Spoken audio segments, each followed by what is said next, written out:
It's just combat.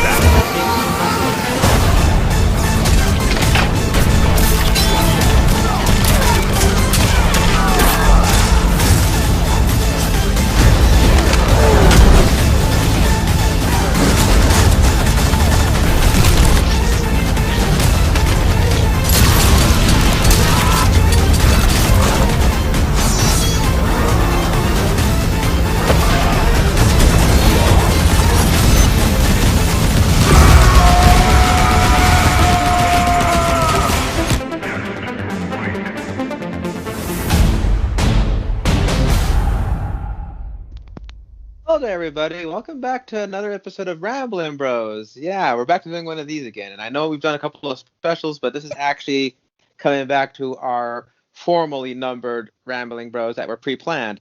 Once again, I'm Josie Cat 79, aka Chris, joined by my co-host, Dark Neon, aka Derek. Greetings, fellow combatants.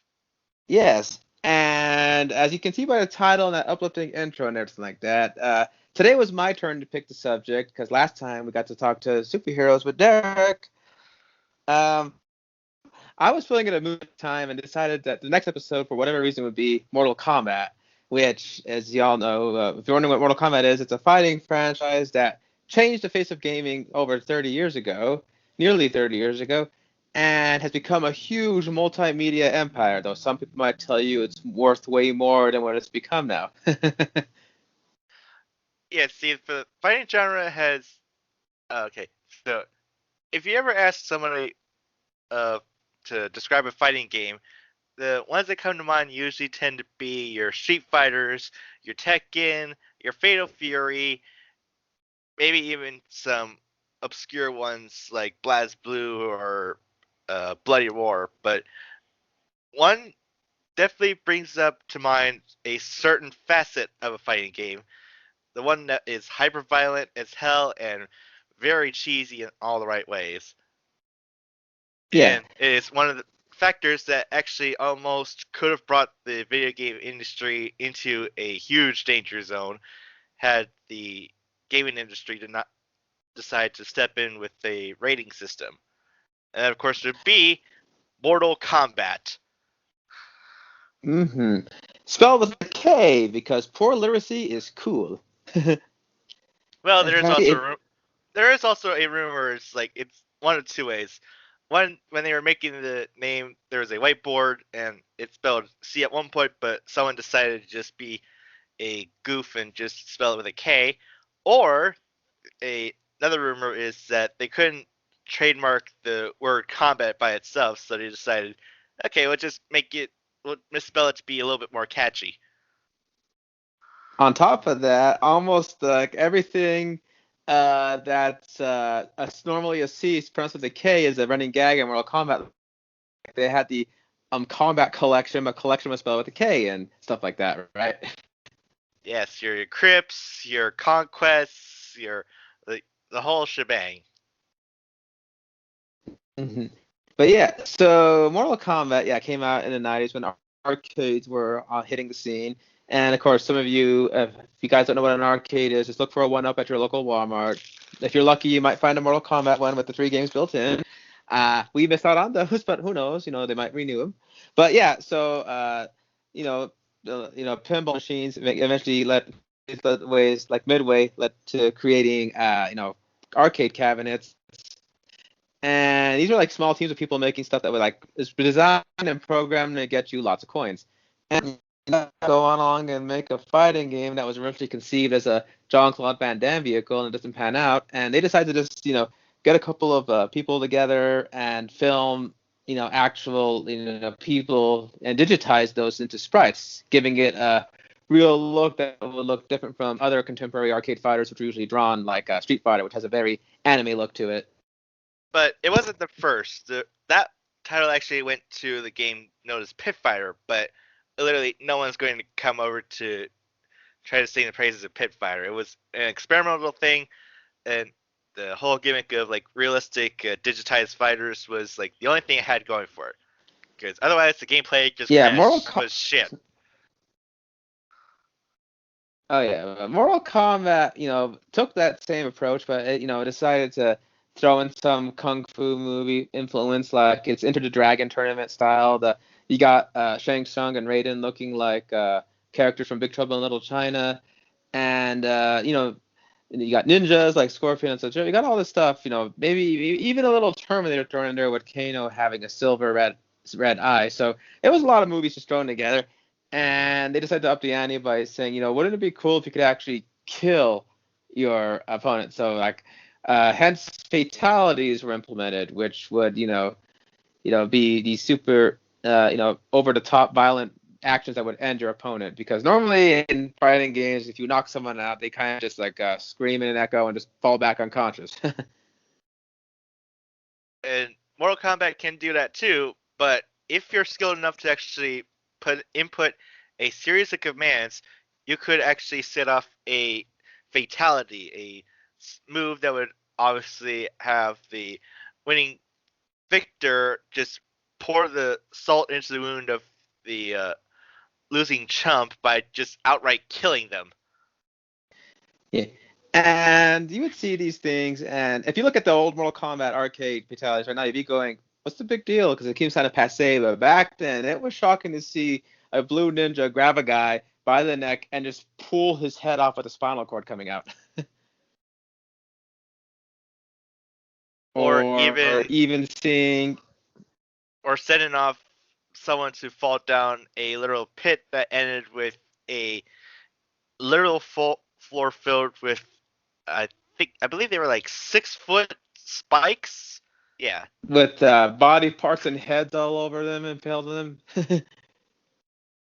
By the way, that series creator Ed Boon as the fella impaled on the wall, where you see like there's one guy who has a whole body impaled on the wall, and that's Ed Boon, and like all the other programmers put their heads as the heads that are impaled through the.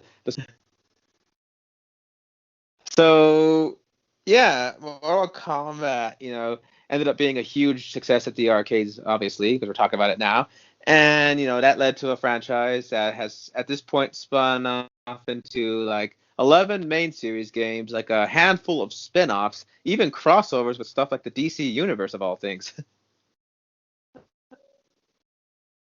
And let's not forget the other forms of media it jumped into, such as comic book, a couple TV shows, web series projects, to even movies, but also strangely enough, even a stage show at one point. Yeah. Even a betting thing with the Mortal Kombat Fighting Federation. So it's like, yeah, if you grew up in the 90s, like some of us did, there was a time when Mortal Mania swept, the gaming entertainment industry. Like, if you heard that Techno Syndrome beat, you know exactly where it was from. If you see that dragon, you know what it means. If you hear phrases like "get over here" or "Johnny bought a car," and, I mean that's not really what it is, but point is that was something that was known. Like hardly any other game franchise at that time had really got that public conscious notoriety. Like you had Simpsons spoofing it with like that Fatal Fist, blood sport game Well, that had like these forearm guys. I'd argue Doom. Oh yes, Doom, another ultra crazy, hyper violent game that shook the industry for a while. Uh, and that one, again, that one happened because of shareware and all that stuff. Maybe we should do a Doom retrospective down the line because I am getting into the franchise. But you're right. It was very hard for games to be seen outside the that's kid stuff. Oh, that's you got your Mario's and your Sonics and all that stuff. But here's Mortal Kombat coming you to say, hey, put the kiddies away. This stuff's actually hardcore. Although that never stopped some kids getting in on the bloodshed. I was one of those. I was like 5 or 6 playing Mortal Kombat on my SNES, and yeah, that was the sweaty version, so to speak, but it still left an impression of me being freaked out at the game. I remember literally one thing I remember is that I was fighting the endurance matches to fight it and fighting all the way up. And I'm thinking, okay, I won. Then this big four-armed guy comes out of nowhere, starts beating me up, and when he starts grabbing me and beating me up in that thing, I literally just dropped the controller and I'm out the room going, oh, that's a scary ass monster. True story. Yeah, so you might not be able to hear me reminisce so much about Mortal Kombat in the past in the 90s, because one, when the whole Mania thing was going on, I was literally just like born when they ported all of the first game. So, and two, it wasn't until uh, years after the series ended at a point, and then came back through the 2011 uh, reboot rebranding, where I decided to give the whole franchise a chance and have become a big fan ever since. Which, speaking of, I do feel that uh, the universes is kind of aligned for you to have this episode chosen for this, because not only are we recording this on the week of the premiere of the new Mortal Kombat R-rated movie, but this is also the 10th anniversary year for that reboot game. Ah, yes, exactly. And that's what kind of got me back into the franchise after so many inactivities. So it's yeah, I think we'll have a lot to say about that. In fact, a majority of my footage from the intro comes from that quote unquote reboot trilogy where they went on a course correction. But yeah, for a time, Mortal Kombat, was your basic arcade beat 'em up where you had some colorful characters with distinct looks and special moves, but they all pretty much played the same, and they all had finishers. And the thing about the game that was the appeal was also the fact that there were a lot of secrets. Like sometimes you would get a secret fighter giving you hints of how to reach it, or you would see a code that would like help you level skip to certain things. Like that was one of the game series that sold a lot of those like tips and tricks cheat code books. Like I had an old copy of a magazine that used to have like all the secrets and all the fatality codes and special move codes for all the systems at the time of Mortal Kombat 3's release, and it had like the past two Mortal Kombat games also bundled into it, and it was a big deal magazine. And like I said, yeah, you were the cool kid on the block if you could play that game and actually execute the fatality by memory. You'd be like, oh, you actually studied and played, like, because ask anybody who just jumps into the game without knowing it. When you get to the finish him, you think, oh crap, what do I do? And you just start doing stuff. It's even more funnier if you do that jumbled button mashing and then end up have something happen and go, oh, that's awesome. How the hell did I do that? Yeah, or most times, like anybody else, if whenever you try something, and of course it involves a attack button, you'll just pretty much just give them a love tap, and then they'll just fall down, and your chance for a fatality is done. Yeah. Oh yeah, it used to be harder back in the day. You had to be rapid fast to do as soon as the finish happened because you threw his max before the guy would pass out.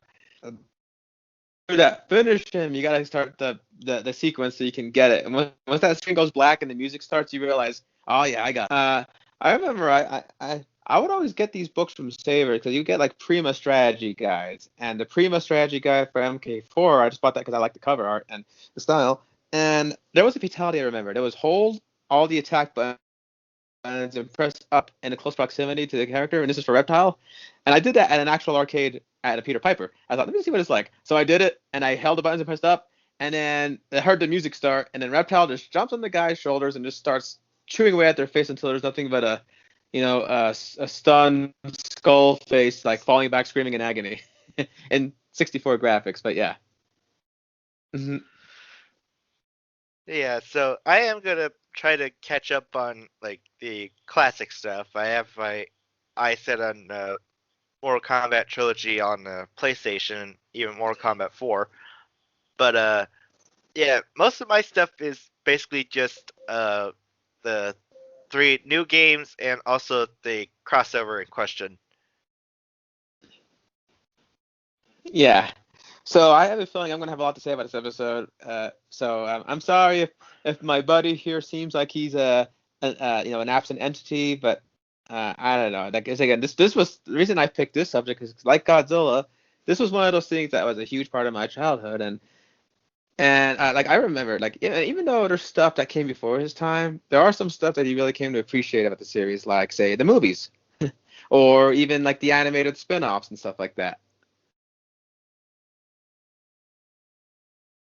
Yeah, but that's not to say that I'm completely out of the loop. I've pretty much studied a little bit of the lore, know a couple of characters, but yeah, if you ask me like name the fighter roster for I don't know, Mortal Kombat Deception, I would just stand there and shrug and say, uh, I would hope Scorpions did it, probably. Cobra, Daru, Ash, Natira. No, Natira's actually did the alliance, but see, there's a few characters. Darius, Bull Ride Cho, and you'd be like, yeah, if you're quoting that money line, great. I have no idea who any of those people are. Maybe Bull Ride Cho because he made a cameo appearance in MKX, but yeah. Well, he's also a playable in X and 11, so. But yeah, the point is, yeah, there's characters that appear as one-offs in these guys, but yeah. Like if I were to ask him if he knew how the hell Onaga came into power and presence at the time of Deception, involving the conquest mode, he'd be like, "Fuck if I know." I do know it involves like a like open world RPG kind of thing within the game, but like I don't know the whole backstory of the whole thing.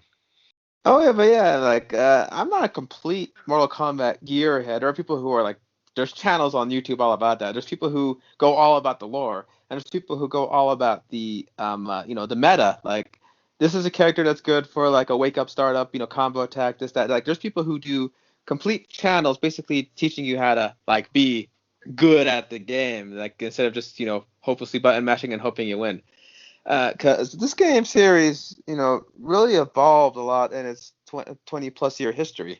Because, like I said, the old game, it was about, surprising your people with these codes and secrets. And then when it got home, there was even more stuff added. Like, I think Reptile was a later addition to later revisions of the arcade. And, people who played the arcade earlier revisions and then get the home console say, wait, there's a whole new fighter here? A green ninja, both Scorpion and Sub-Zero, and if you kill him with it, you get 100,000 bonus points. Like he would like give you these cryptic lines like "Tu la luna," which means the moon, which to give you one of the hints saying the pit is the place we go to, and he says before the stuff. They'll say stuff like that, and uh, you gotta like two double flawless rounds and perform a fatality at the end, and not tap the block button at any point. That's how you unlock Reptile to fight him. But yeah, thinking about it, obviously the arcades got little um, updates and all, and I would be surprised if someone kind of fucked up the process to do it, which would lead to some people claiming to see this Ermac, red ninja that pops up. Oh, that was another funny thing. Before the internet, all you had were these magazines, and people would write in saying, "I saw like a totally new character, and he has this new fatality," or "I saw that you can do this, and you might actually be able to turn into an animal and kill them," or which will come in later, or you could do a code that would turn the characters naked and nudalities. Like people would say stuff like, "Oh, there was this female ninja that was like they would say anything," and since it was all just hearsay, you would think, oh, that might actually be something. Because then even the developers like Ed Boon and John Tobias would kind of play coy and hints saying maybe not stuff like so. They let people in on the spreading this rumor, and that mystique, that mystery, really added to the. It had like a unique visual dark art style. It had these like ninjas who were all about secrecy. It was just you kind of in. You were either in or out, and if you were in it, you kind of knew, and if you were out, you'd be like, "What's this? Sounds like a big deal." Because, like I said, yeah, I mean, there's a reason why one of the most famous gaming commercials in history is that one of the kid yelling Mortal Kombat. You got all these people just coming, crowding around, yelling Mortal Kombat, and hell, the famous yell that's in the Techno Syndrome theme comes from that commercial. Yeah, so um, no, I just no keep going. I guess I'm just here with the audience for like a little history lesson. I know, yeah, like yeah. I mean, I used to read like all this. Yeah, for example, I think Scorpion and Sub Zero were like the first characters designed for the game, and that's why they're always the first ones selected. And I think Ed Boon and John Tobias did say they had a little bit of a favoritism towards those initial characters. Like hell, it's no surprise. Like everyone knows that Ed Boon, the creator himself, actually is the famous voice sample for Scorpion yelling, "Get over here!" Get over here! Like that. Like, and it's funny when you see him at Comic Cons. I mean, at conventions, gaming conventions. It was an anniversary. Someone asked him if he could still do it, and he just said, "I'm not going to say into the mic." And you can find the video, and he just yells, "Get over here!" in a perfect way, and the crowd flips out because that is the voice. Because I mean, come on. Uh, Back then, you had little beeps and bloops, and maybe stuff like the digitized Ghostbusters or B-17 Bomber. But this was like one of the first games where you hear talking. You hear a voice saying, "Finish him." Like, it's not, I'm not saying it's the first ever game on home consoles to have like digitized voice samples, but this is like the kind where you talk to you. You got Finish him, you got him saying the name like Scorpion, Sonya, and you got Scorpion doing a move yelling, "Get over here," or "Come here," and that just blows your mind because yeah, you got Street Fighter and has Hadouken and Shoryuken and stuff like that, but come on, if it comes between like some of the most iconic noises in gaming, that "Get over here" is probably high on the list. I also do recall that developing the characters, they had to really, because they, I think was Tobias was kind of frustrated with how like most fighter games didn't really have much story to tell, unless you were paying attention to like opening shots like Tekken does. But he felt that he needs like some sort of story and have like characterizations for like the cast to stand out. Like, of course, the iconic look of Raiden being a what are those? It's like some rice farmer, I think, or it was some other farmer type. Yeah, but it's also an homage to one of the three thunder gods that appeared in Big Trouble in Little China. Uh, so yeah, and hell, even I think Shang Tsung's initial appearance was based off Lopan, the bad guy from Big Trouble in Little China. So yeah, there was a lot of that thrown in there, like a lot of pop culture in it. But you're right, John And then, Tobias and really then did. and then we had like Johnny Cage, who was probably midway trying to uh, give up their little grudginess that Jean Claude Van Damme just said no to making a game about him, since they portray him as being like egotistical and like all up in his face and all that stuff. But yeah, like Johnny Cage's initial look, his is based off of the Bloodsport outfit, I believe, and even his signature ball Ball kick is a Buster, move that yeah, happens in it does yes. happen in Blood. So, so And you're right. also, a fun fact is that one particular character almost never made it to the final cut. Um, it wasn't until Midway got to see the progress so far, and they were actually pretty happy to the point where they say, "Okay, you know what? We'll give you 2 extra months, and if you want to add in another character." And that character, of course, would be Sonya Blade. Ah, yes, who was originally going to be called Curtis Stryker, the cop, but I think they figured there was lack of a female character, so I think they got a aerobics, instructor or whatever. Like they got her, one of their friends, to like portray Sonya, and Sonya's become one of the more endearing characters that's almost appeared in almost every game since the first one. In fact, I think there's only a handful of characters that have literally appeared in every iteration, and I think Sub Zero is definitely one of them. Yeah. But yeah, it was kind of awesome of them to not just make Sonya just be a little bit more showy on her skin. Like, yeah, she's wearing a leotard outfit, but like she's definitely not showing like ass or like cleavage. Although you could barely even see that in the digitizations. But like seeing her look there and seeing it transition to how they updated in 11 almost seems kind of like a seamless transition almost. Oh, definitely. And yeah, these yeah, there's your initial core characters from the first one, which are pretty much in the Mortal Kombat Techno Syndrome song. You got you got okay, you got Kano, who's of course a criminal on the run. He started off as a Japanese American fella, and over time, thanks to the movie, ended up becoming portrayed as an Australian. So that's one of the few things where Threshold Entertainment actually influenced the character, like that frivolous lawsuit once said. We'll get to that when we get to that, because trust me, we were watching a video talking about the history of the movies and of a certain producer involved, and we were like, wow, I mean, I think Derek's probably giggling right now just thinking about it. The massive balls to implicate such claims is like huge. Yeah. So you got Kano, he uses knife thrower, and he's one of his famous fatalities is of course the heart stopper, where he'll like grab into your chest and pull out your still beating heart. Fucking beauty.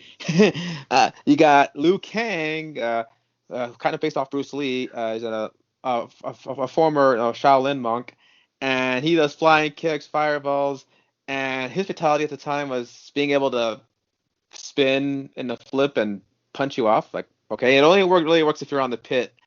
So, but yeah, he's usually the chosen one in all the other media. Uh, we got Raiden, Thunder God, who everybody knows, but his signature rice hat, and the fact that as he does his famous flying torpedo fly, he'll yell out some gibberish, or even the guys recording said, yeah, even the guys recording said, yeah, we're just saying crap that we thought sounded Asian. Like we weren't actually saying anything particular. People say they hear stuff like I got the sauce, Johnny bought a car, Santa Monica, like like I don't know. It's whatever you hear it like whatever you think it is. I always hear it as Jenny bought a car. Like yeah, I mean it's just I don't know. It's like it's the Raiden sound and the fact that he flies and anybody who's like knows a couple of Raiden spammers who like fly that into them. I'm not raising hands, but yeah, that's like one of the iconic fellas. Cage, like we mentioned, Jean-Claude Van Damme analog, movie star, uh, and his thing is he throws shadow balls, does a shadow kick, and his most famous move is the ball buster, where he get on the splits, see the fellas, and just flat out just bam. And unlike Wade Wilson, he probably wouldn't break his wrist trying to do that move. Then again, he was punching Colossus, so who can blame him? Uh, Then, of course, one of the more famous guys near the end is there's Scorpion, who is a yellow ninja, who's later discovered in the story, of course, of his backstory to be a specter, wanting revenge for the death of his wrongful death at the hands of his rival Sub-Zero, who's a blue ninja.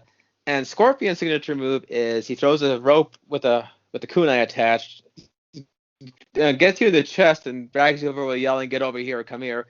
And his signature fatality is the Toasty fatality, where he will rip off his mask, revealing his skull face, and just burn you to crisp. Toasty! Yeah, there's a funny story behind the Toasty too, but I'm sure everybody who knows anything about the franchise already knows it like the back of their head. But yeah, and then Sub-Zero, like I said, he's the one who pretty much gave the ratings board reason to be scared when he did his signature fatality of grabbing someone by the neck and then ripping their whole spinal cord out, which I think was borrowed from the Predator. Hmm. Oh yeah, I never realized that. Although I think someone went through the trouble of trying to myth bust those fatalities. I mean, like how much force would be needed to do a get over here, or can somebody with sufficient strength be able to like rip a spinal cord intact? They tried it with like a forklift and a gelatin body, and the best he could do was maybe take off the head and some vertebrae from the bottom, but you would have to do something surgical to be able to like pull the entire spine intact because you got the rib cage to think about. But I'm pretty sure ninja technology plus his ice thing can lead to him like shattering the ribs and just pulling the whole thing out. But point is, it looks cool. It looks cool to see someone get their head ripped off and the spine is hanging on the maybe. And then Sonya Uh, was the last one of the core cast, and like I said, she shoots energy rings, does moves with a leg grab, which can give people a break if you know what I mean. And her famous fatality is the kiss of death, where she will like blow a kiss with a little fireball, and it would burn you to a crisp. okay, so obviously, admittedly, that one aspect of making her fatalities based on like femininity is just that kind of like tilts my head a little bit. It's like, really? So you got this like girl that's pretty much supposed to be a lieutenant badass, and she kills you by just kissing you? Well, at least other fighters would do something similar with their femininity, but it would be with a twist. Like for example, Melina is a very pretty princess with a mask on, but take it off, you see Tarkatan teeth, and she would do it. It looks like she was going to kiss you, but instead she just sucks you into her maw and spits out the bones. Or you got Katana, who does give you a kiss, and for some reason it causes you to expand and explode. I'm sure somebody in the internet will get up on this. You wouldn't believe. But yeah, so and of course, the other Mortal Kombat core characters that were famous too was your bosses. You have your sub boss, which is Goro, 1,000-year-old half dragon hybrid, Shokan, who has 4 arms, was brought to life with stop motion, and is designed to be a pain in your ass. Like if you thought, oh well, I beat all those fighters, it should be good. He would come in and tell you you ain't shit, and just pound you like a rag doll. Yeah, and funny thing, while the other actors are pretty much like digitized, obviously you're probably wondering, well, how the hell did they make Goro? Well, this particular effect was done with a miniature, so got a little bit of a King Kong action here going on. And it's really good stop motion. Like it's practically seamless for the game. It's probably why a lot of people find Goro very intimidating. Just see, like you have your like human girl over here, then just standing right next to this 8 foot tall behemoth of a monster that's just like waving its 4 arms around. It's just, whew. At least he ain't swishing that cape with Sub-Zero watching the armies for like the 50th time. Yeah, there's a story behind that too, guys. But yeah, and of course the head honcho of this all is Shang Tsung, a sorcerer from another realm with the strange ability to take the souls of his defeated vanquished, and will also shapeshift into those souls at times. So you're not just fighting him, you're fighting literally the whole roster. Like 1 second you'll be fighting him and he's shooting nothing but fireballs, and you think, okay, I know your game. Then he'll turn into Liu King and do a bicycle kick on you, and then you try to counter that, and then he'll turn into Scorpion and get over here, and then, like it's like, yeah, you got to be on your toes when fighting someone like Shang Tsung back then. And as mentioned earlier, like Derek said, John Tobias thought that a little bit more, lore should be behind these things. It's kind of like back then in Doom, there was a whole deal where the fellows went through the trouble of crafting a Doom Bible guide with like everything, and then the other developer thought, like one of the head guys said, "Nah, it's just a video game. Gamers, come to games like people come to porn. They don't care about the story. They just want what's the action." And that probably broke that guy's heart. But John Tobias and Ed Boon collaborated strongly on that, on making sure that while there's no like straight story mode, each character and fighter has their own backstory and motivation that you would see during the attract mode. Like you would see like the high scores in the title, and it would cut to a character's like saying like Liu Kang, and it'll have a small portrait, and it'll explain his backstory of why he's in the tournament, or why Sonya came to the tournament at going after Kano. Like there were histories. Like if you paid attention to those, you would know why Scorpion and Sub-Zero have this intense beef with each other. Like, it's more than just, oh, we got a cool blue ninja and a cool yellow ninja. It's like these guys have a history that goes back to like a clan blood feud, and that was very endearing to people, especially if you paid attention to all the lore. It made you feel like you're part of like a bigger story. Like someone says, this had the potential to be the next Star Wars with its marketing possibilities, with okay, I think Derek's once again starting to giggle at the sheer audacity of some of these phrases. But yeah, like someone said that, and his boss told him, "You're full of shit. It's It's just a a fucking game." video game. Oh my goodness. Okay. But yeah, in the end, you could argue that the producer was kind of proven half right, because after the first game did so well, Mortal Kombat 2 was fast tracked, and that did everything the first game did, but better. You had more characters, more blood, more story. You find out about the other world that Shang Tsung comes from called Outworld. There's like mutants with blades coming out of their hands. You got Tiger forearm Shokin that are even bigger and badder than Goro. You got secret portals that lead you back to the original game to fight hidden characters like the deceased Smoke. Sub-Zero, now brought back as a shadow.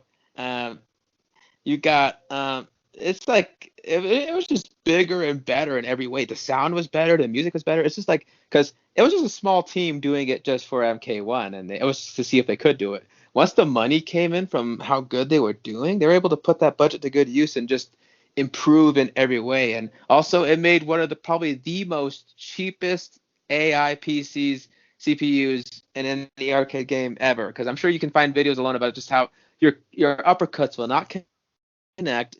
Your or your special moves will just go through someone sometimes, but their special move will still hit you. Hell, if you even attempt an uppercut at closer than sweep, they will automatically cancel that and grab you and flip you on their back. It's like it almost becomes because it was designed to give you quarters. You're supposed to like outwit the computer. Hell, I think it was even speculated that the computer would read your inputs as you're doing it, so it would know what move you were doing in order to counter it. So you had to like really confuse the computer in order to beat it. And this carried over into the home ports. So if you were trying a single solo tower with the CPU on regular or hard, you would probably not even get past the third guy. Yeah. Like you actually went through the trouble of collecting some of the SNES ports, right? The only one I have is the second one, but I don't think it actually works. Well, I do, and I remember me and my sister only bought the game to play it for two-player because my cousin he had a Super Nintendo and he had Mortal Kombat's, and that was cool to us. So when I was able to buy my own Super Nintendo games, I went through the trouble of going to like used places and buying MK2 and MK1 and stuff like that. MK2 I still have. I still have the very cartridge I played with, and it still works. And every now and then I go around and play it, and the music was great. I mean, it would actually sometimes the fatalities would sometimes scare us at times, but we could like do them. Like I could still do a Scorpion Toasty on my Super Nintendo pretty well from any distance. And one of our favorite fatalities is the Mortal Kombat 2 also introduced the stage fatality. Not only can your characters be killed by the characters, but also the environment. Like you're fighting in a combat tomb that has a pit of spikes above it, and you can uppercut them into it. Or you got the famous Deadpool. No, not that Deadpool, where it's a of green acid, and if when it says finish them and you do the thing right, you could like uppercut them into the pit, and then the bones come floating downstream. Oh, what? But I guess we can't talk about Mortal Kombat 2 without talking about that cheap ass son of a bitch Shao Kahn. Ah, yes. Shao Kahn was Shang Tsung's boss, and this was the game that made him like the boss of personality, where he would just tell you how much you suck. He would say it's that your best. It's all too easy. You're nothing. It's official. You suck. He'll like That taunt was you. pathetic. Like yeah, he'll just trash talk you all day, and usually that was your opportunity to try to later hurt on him. But like this is a guy where he would spam a kick and a fireball so many times where you don't even have a chance to get up and block. So it's like Kentaro was a pain in the ass. Shang Tsung was hard, but Shao Kahn, forget it. You might as well just leave your quarters and just say, yeah, I don't need this game unless you really were determined to show that skull face wearing, bastard just who's boss. So like it is satisfying when you hear him go, no, no, and he just starts smoking and blows up into crumbles. Which But yeah. which we thought was his supposed death, but of course he comes back for the next one. Yeah, Mortal Kombat 3 is kind of a strange game for me because, that's when the art style really changed. They had bigger budget, more, they replaced a lot of their classic actors due to contractual disputes. That's why characters like Johnny Cage were absent and stuff like that. Hell, the first version of Mortal Kombat 3 didn't even have your typical, like, Scorpion was missing from that one. And even Ed Boon thought back, yeah, that was a crime that Scorpion was missing from that game. That's why they Which is reinstated. which is why for the first time ever wasn't just a arcade little tweaking that happened. They had re-released an entirely different uh, version of 3 called the Ultimate Mortal Kombat 3.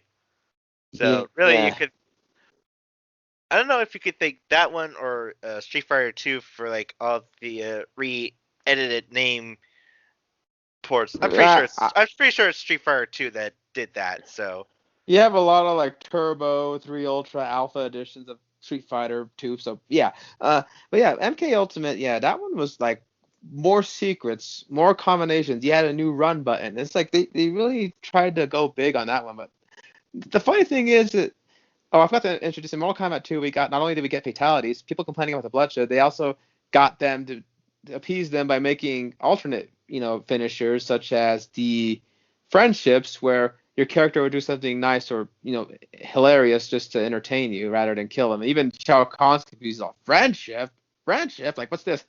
Or also more infamously the babality where your character would poof and you turn the opponent into a baby with these little baby bricks telling you it's a babality. And some of these sprites looked adorable. But yeah, MK3 added more. I can pretty much imagine they either, I don't know, I don't think they were that advanced to Photoshop like masks on babies. Maybe they made like little small costumes for them. No, Or I think they kind of edited and drew on the sprite. So yeah, they did like you would see like a little scorpion, wearing a yellow mask, baby or reptile baby, or you would see like a little baby wearing a Kung Lao hat drawn over. So yeah, they were very adorable, and you had to be tricky with these moves by not pressing the punch button. You'd have to use your kick buttons only and use that as the finisher. And the friendships were funny. You get stuff like Scorpion would tell you to buy some Scorpion merch. Johnny Cage would sign a picture and throw it at the screen, showing you that it's signed by your friend Johnny Cage.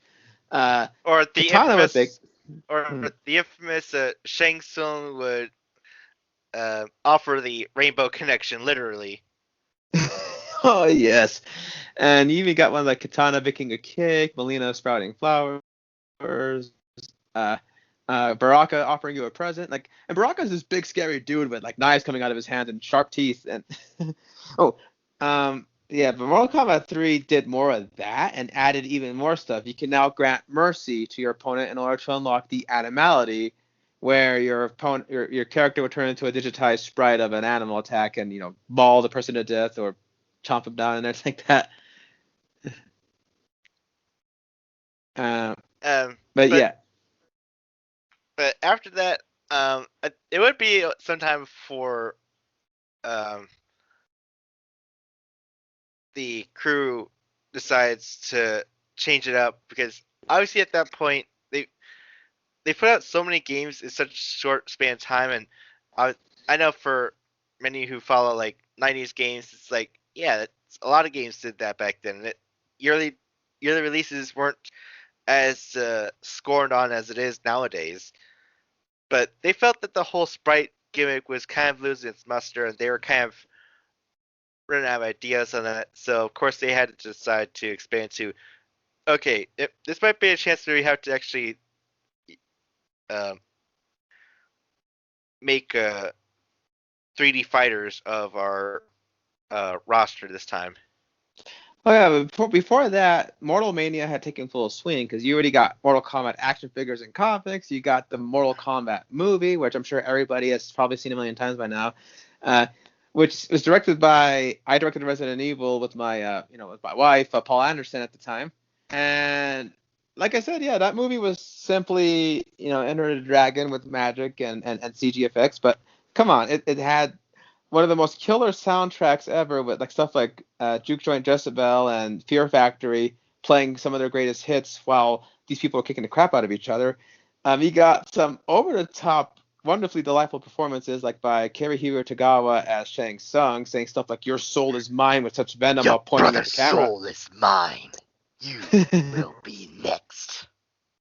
And then saying stuff like "finish him" or "flawless victory." I mean, and you got, of course, Goro, played by the guys who made Alien Resurrection effects. ADI making a Goro puppet that a fellow would wear on his shoulders, and that puppet would have to like do the punches and roaring. And Derek would tell me that thing would go out would go the Bruce route and sometimes not work.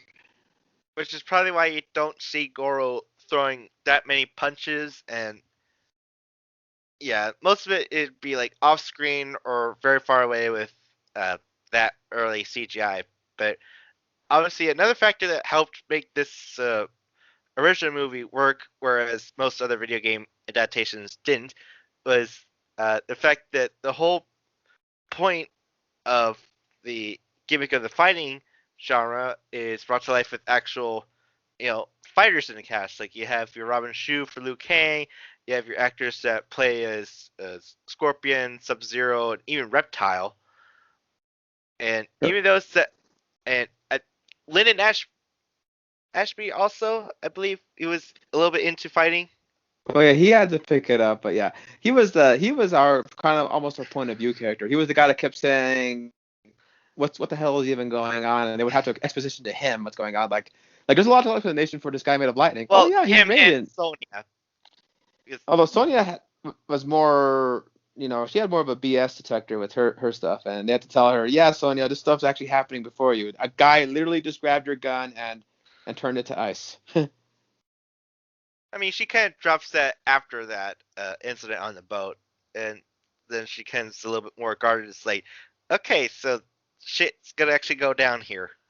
And then this is also another widely known fact, but originally, Bridget Wilson wasn't going to be Sonya. It was actually going to be Cameron Diaz of The Mask fame, who was cast as Sonya. And literally, before they even began production, during a training thing, she badly sprained one of her like limbs, not being able to do It anything, and was her they wrist, didn't want to fall behind. Yeah, and and it's like, and believe me, as someone who's actually broken their wrist before, it sucks.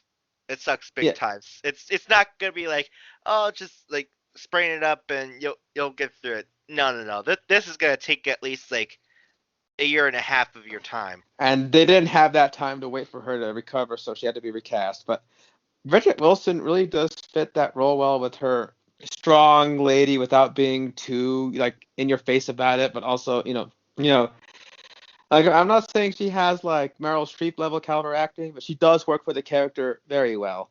Oh, also another fun thing for me after rewatching the whole James Bond franchise, Mortal Kombat is a bit of a reunion for Talisa Soto and Cary Hirotagawa, since they both appeared in the Timothy Dalton film, The Living Daylights, I believe. It's either that one or License to Kill, one of those. Because I remember we were watching it and I went, "Hey, it's Shang Tsung." I literally said that out loud. We were watching one of the James Bond movies and I saw him. Oh yeah, but yeah, the the Mortal Kombat movie worked where the others didn't because they pretty much found fitting roles for pretty much like the initial cast of MK1. Like even like characters that don't do much like Raiden still managed to have staying power due to like hiring Chris Lambert to do that. And I know most people are gonna say, well, he's not Chinese, but well, they admittedly like even Ed Boon did kind of argue on that, but admittedly they did kind of leave the character model a little bit vague on the whole thing, and the fact that he's also pretty much like a god. It's like the dude could be like whoever the hell he wants to be. If he wants to look like Connor McLeod, that's fine. And And plus, plus, it's like, I mean, come on, Chris Lambert has already pulled off like an immortal being that's like taken on different cultures in his time, so it's like it's not outside the realm of him to act that. he also gave Raiden a bit of a sardonic, humorous personality. Like there's a bit where they beat the crap out of a bunch of no-name guards, and he's just clapping sarcastically, saying, "It's brilliant, absolutely brilliant." Now, what do you plan to do about them? And there's like a whole army armed that they have no hopes of beating, but he just Uh-uh, being a god of thought. I No, don't I think don't so. think so. Which kind of became his catchphrase in that movie. I don't think so. In fact, to the point where we were watching another medium, and even we said, "Damn it, you had your chance to say I don't think so right there." Exactly. But yeah, so yeah, he's fun, and hell, even the initial appearance is pretty funny when he's trying to give Liu Kang the Destiny talk, and he's telling him, "This is not your god of thunder and lightning. It's just a beggar." Even the guy's all like, "Oh, come spare him, my lord. American life has made his mind enfeebled. Too much television." Stuff like that. Like there's a good amount of humor in the movie. Like that funny bit where they first see Goro's shadow. Johnny Cage is all like, "You guys, we'll stay back here and you go check out what that is." Stuff like that. And yeah, there are some dated CG effects, namely the reptile being when he's in his default Tyrant form. It's like, yikes. But He- yeah, but also the fact that when they fight in this movie, like they're not pulling punches. Like in some instances, in fact, two scenes that most people agree are pretty much one of the best ones. Um, Johnny Cage versus Scorpion or Liu Kang versus Reptile. Fun fact: they were actually reshoots for last minute. Yeah, But there they were felt, later additions. but also the fact that not only were they reshoots, but the hero actors that were in them actually got injured during their fighting. So uh, Liu Kang actually had a fractured rib, and I believe Lyndon Ashby actually damaged one of his sides from impact on the set. Yeah, it looks like it hurt too. Mhm. So yeah, with that little bit of like oof into it, it it's obviously no wonder that a lot of people find this movie endearing because like they don't bullshit themselves away through this movie. Like, this is actually like earnest violence in here.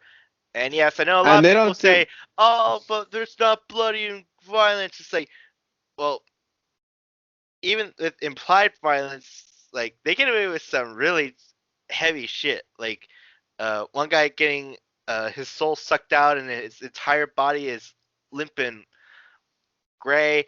You got one guy who pretty much got Arctic frozen in midair and crashed into a billion like chunky pieces. By the way, as a joke, I call that fella Other Joe because he kind of sounds like Other Joe doing like little. Yes, yes, yeah, that's pretty funny. So, I mean, Angry Joe fans probably know who I'm referring to, but yeah, yeah, you're right. Even the description afterward, like Kano's describing what he saw, so I didn't see a fair fight. This guy freezes him and he explodes and there's guts and everything all over the place. Like, like I almost lost my lunch there, and Goro's all disgusting. Hell, But the beat. like even like the way that Scorpion is dealt with, like when Johnny is slashing him up, like a lot of people might shrug it off as like lava, but it's still the implication that that's like red gooey substance coming out of a person before it literally explodes. Even his skull just got chopped off and like liquid is spewed off. Like, come on! Like, I know it's not like outright bloody, but like it's still the implication, and the implication is pretty effective. But yeah, and yeah, plus like I said, that killer soundtrack really helped things along. So yeah, it's 90s cheese, but it's definitely one movie you gotta check out. And I'm pretty sure a lot of people still have reverence for it. Like hell, they went through the trouble of digitizing and getting the likenesses of some of the actors to be skins for the new MK11 game, which nobody saw coming. But yeah, sadly the same cannot be said for MK Annihilation. Where one of the producers literally did say, yeah, it's more about the fan service than people. So they even said like, fuck it, who cares if the story makes sense or not? Just stick in as much characters as you can because people only will pay to go see their favorite character show up. Well, it helps if their favorite character actually does something. Who's going to care if Rain shows up only for him to get knocked into a pit of fire, or if Johnny Cage shows up only to be killed within the first like 2 seconds of the movie? Or Nightwolf just coming in showing the cheap effects that even Animorphs would have like looped around, lapsed around, and just giving But like it's my animality. Pretty cool, huh? hell, there's that one moment that still makes that's like confusing where the camera attacks Liu Kang. It's supposed to imply the wolf is on top of him. So remember that? Oh my god, this is just uh, It like it's a even good movie if you wanna watch it with your it. friends just No, to it's not a laugh and good mock. movie. It's a terrible movie. It's literally like the second worst video game adaptation. It's only Behind Uba Bowls Alone in the Dark. uh, but like I'm a pretty like lenient person. Like I will like defend like stuff like Phantom Menace to the day I die. But when I actually understand that there's a art to actually telling a story rather than just like shoehorning in fan service just for the money for it, then I will actually call out on your bullshit and say, yeah, like I'm literally rewatching this movie and like at a time it's not grabbing me, so I'll literally just like glance at my phone.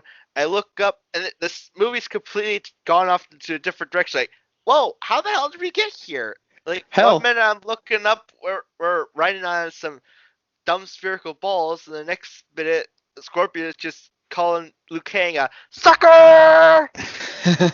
yeah, and hell, the effects they rush through those things bad. Or hell, the so-called animality fight. Like Derek had to point out, this was a year before Godzilla '98 came out. Let that sink in. It's, I don't, just, it's a pile of shit. Hell, like the characterizations are kind of weird. Like you got James Remar trying his best with Raiden when he's actually James Remar and not Ray Park doing awesome kicks. You got Shao Kahn, who's this imposing, menacing fella, comes off like a petulant child whining to his father that why can't I do this? Oh God, that that fella looks like he walked off the set of Ninja Turtle 3. It's supposed to be Elder God Shinnok, and even Derek didn't know that was supposed to be Shinnok until I I mentioned it. laughed my ass off uh, because like it. You would think a guy that was just like the like Lawrence Kasanoff like was trying to get like everyone into these ridiculous costumes to make them look pixel perfect to their goddamn game counterparts, and you're telling me that this asshole over here is supposed to be Shinnok? And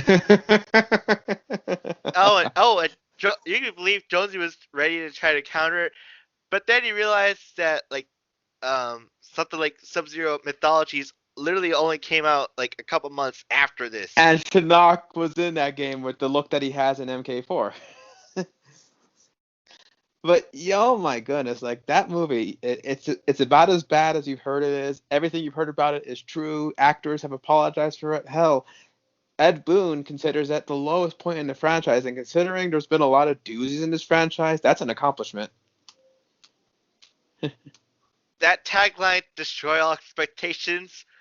Oh, they destroyed it all right, You but could s- you could say there they was. annihilated it. Excuse me, I'm gonna beat this dumb fox to a bloody pulp for a second. Anyways, yeah. So, yeah, you might want to watch it just for a cursory glance, but like it says, you got funny stuff like Katana having a warm reunion with her mother, ruined by dialogue like, "Oh my gosh, you're alive. Too bad you." You will die. Like, like, oh my goodness, like you've heard all about that stuff. And I mean, one part that makes me laugh, it almost sounds like Brian Thompson's trying not to laugh while saying this tripe when he goes, "The longer the portal remains open, your world becomes my world." Seriously, this is just line you script out. Ugh. Hell, people make fun of the fact that his thing is the earth was created in 6 days, and on the seventh day, mankind will rest in peace. Oh God. And oh my God, Jade coming to F out of nowhere was something. Actually, you could say that for half the characters. Like literally, they'll pop out of nowhere. Like we're watching a fight with Smoke and Katana and Liu Kang, and out of nowhere, Sub-Zero will come gliding in on obvious wire work to try to freeze the fella. And then as soon as he's there, after a brief scuffle with Scorpion, yoink, he's gone. Like, oh come on, you're literally letting the fan favorite go away. It's just it it's garbage. It's a Like hash of garbage. yeah. Oh yeah. Anyway, yeah. So the MK fall from grace kind of probably happened right there, and you had like MK4 not quite sticking the landing when it came to handling 3D games because it still kind of played like a 2D fighter but with 3D graphics, and they were still trying to figure their footing on it because they were used to doing games one way, and you got this whole new technology that other guys like Namco were perfecting with Soul Blade and Tekken, and you got them trying to get into the piece of the pie. And by that point, arcades were sadly dying out. Eventually, they got to home releases though, because you got more powerful consoles able to replicate those graphics at home. So the rest of their development ended up going to like releases on like the GameCube and PlayStation with stuff like Mortal Kombat 5: Deadly Alliance, which attempted to incorporate like actual fighting styles into each character. No longer is punch button doing the same for everybody. Like Like someone will fight in the crane style, someone will fight like you can switch between pulling out a weapon and a fighting style. So it's like they tried to be a little more nuanced with their combo system in A Deadly Alliance, and that carried on to perfection in Deception, which was probably the biggest of those revamped games with a conquest mode, which is a full backstory behind how characters got there. You even had new stuff like harakiris, where when the finish him happens and you're the loser, you could actually deny them a fatality by doing a suicide move. Like Dairu will stick his own blade into his stomach, or Baritro will drink something explosive so that he'll blow himself up, or Darius will like grab his own head and just crush it. It's still effective. Oh no, you're not gonna try to fatality me. I'll do it myself. Yeah, and those are actually quite funny. I kind of wish the Harakiris came back. If you want to get technical, the first Harakiri actually happened in MK3 with Cyrax's Predator homage, because they admitted that Cyrax and Sector are inspired by a combination of the Terminator and the Predator. You can see it with the dreads. And what Cyrax will do is he'll tap his wrist pad and start like cackling a bit before exploding. Funny enough, Predator will show up in this franchise. In fact, that the reboot trilogy did things where they would bring in unexpected guest characters, but we'll get to that. But yeah, so Deception was pretty. Oh, it's actually considered like one of the top tier fighting games from that era. When at a time when fighting games were kind of at a lull, like even Street Fighter and Tekken were kind of like in their like not as high as they were in their early 2000s. And so Deception was good. Armageddon tried to jam pack everybody back into what was thought to be the last MK game. And they even had a thing where you could create your own fighter and do a creative fatality, which was the same for everybody, but still, it was they were trying a lot of stuff. Not only were they doing stuff like the main fighting game, they were also like introducing side games like Puzzle Combat or Mortal Kombat Chess, which I was exactly thinking as hell. Mortal Kombat Or Armageddon. motor combat. Oh god, we were laughing our asses off when we tried that game, because on the first time we played it, we didn't know how to press go, so they said go, and then we were just sitting there parked like, what button do we press?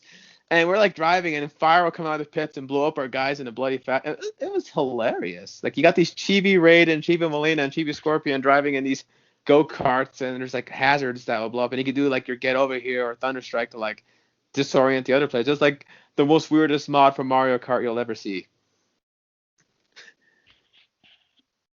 But Yeah. I mean, you could definitely tell that the guys at Midway were having fun with their franchise. Just Some of these guys have even stayed around since the MK days. I mean, sadly, after 4, that was when the classic duo founders did split off. John Tobias left to do his own company, and Ed Boon, took control of the franchise for a while. And he's been the holding interest ever since. I don't know what John Tobias is doing these days, but he did try to launch a studio that didn't quite get too far. El Gigante Studios. They even tried to make their own fighting game, which was an answer to Mortal Kombat, and that exclusive to the Xbox, and that didn't come out so well. But yeah, it was John who thought that the series should have its darkness and have the whole mystery and lore going on. And I think Ed brought the more popular things into it. And I think that's where they diverged. But also fun fact, everyone knows this, but the Shadowy Ninja Noob Saibot, is literally just the last names of Boone and Tobias backwards. oh, and also the shadowy figure is Bihan, the first Sub-Zero that got killed by Scorpion, and then obviously came back. But they didn't reveal that until I believe it was Deception. Yeah, that noob was actually Bihan.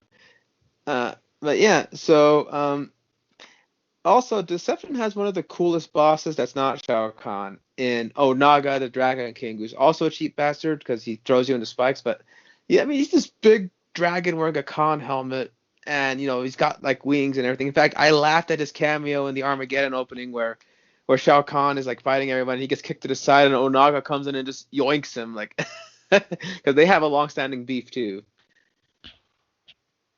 Oh, and that was the thing. When you played all these characters, you got all these little special endings and backstories, like how Scorpion would try to like avenge his clan or rest his family soul, or how Katana made it her goal to make Outworld into a new Edenia, the world that it was before Shao Kahn took it over. So all this fun stuff happened, and you had crazy stuff happen in the main series games, like on Deadly Alliance, Quan Chi and Shang Tsung team up together to actually kill Liu Kang in the opening cinematic, which was a surprise to everybody.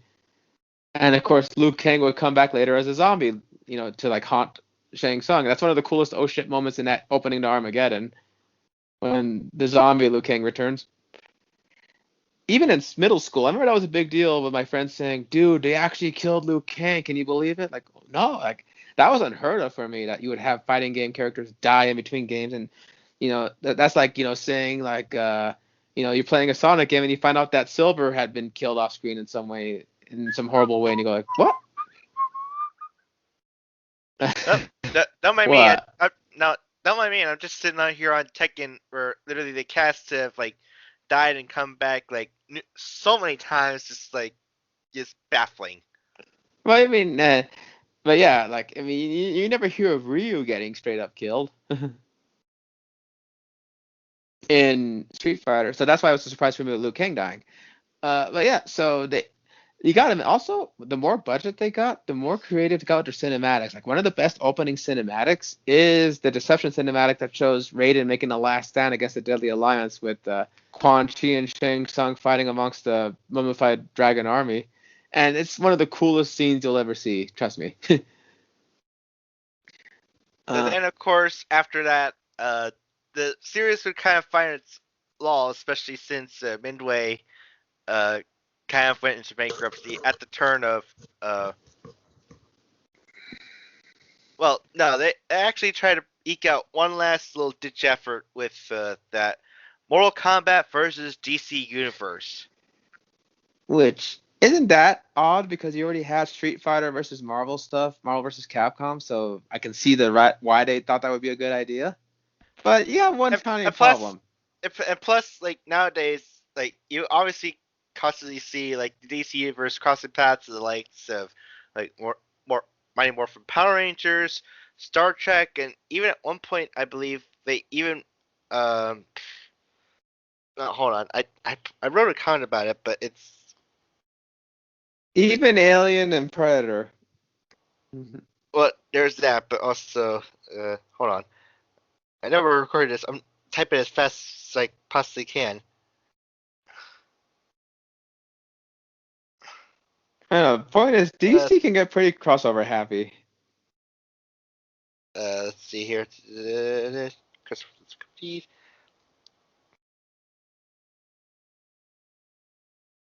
Do do do do do do do.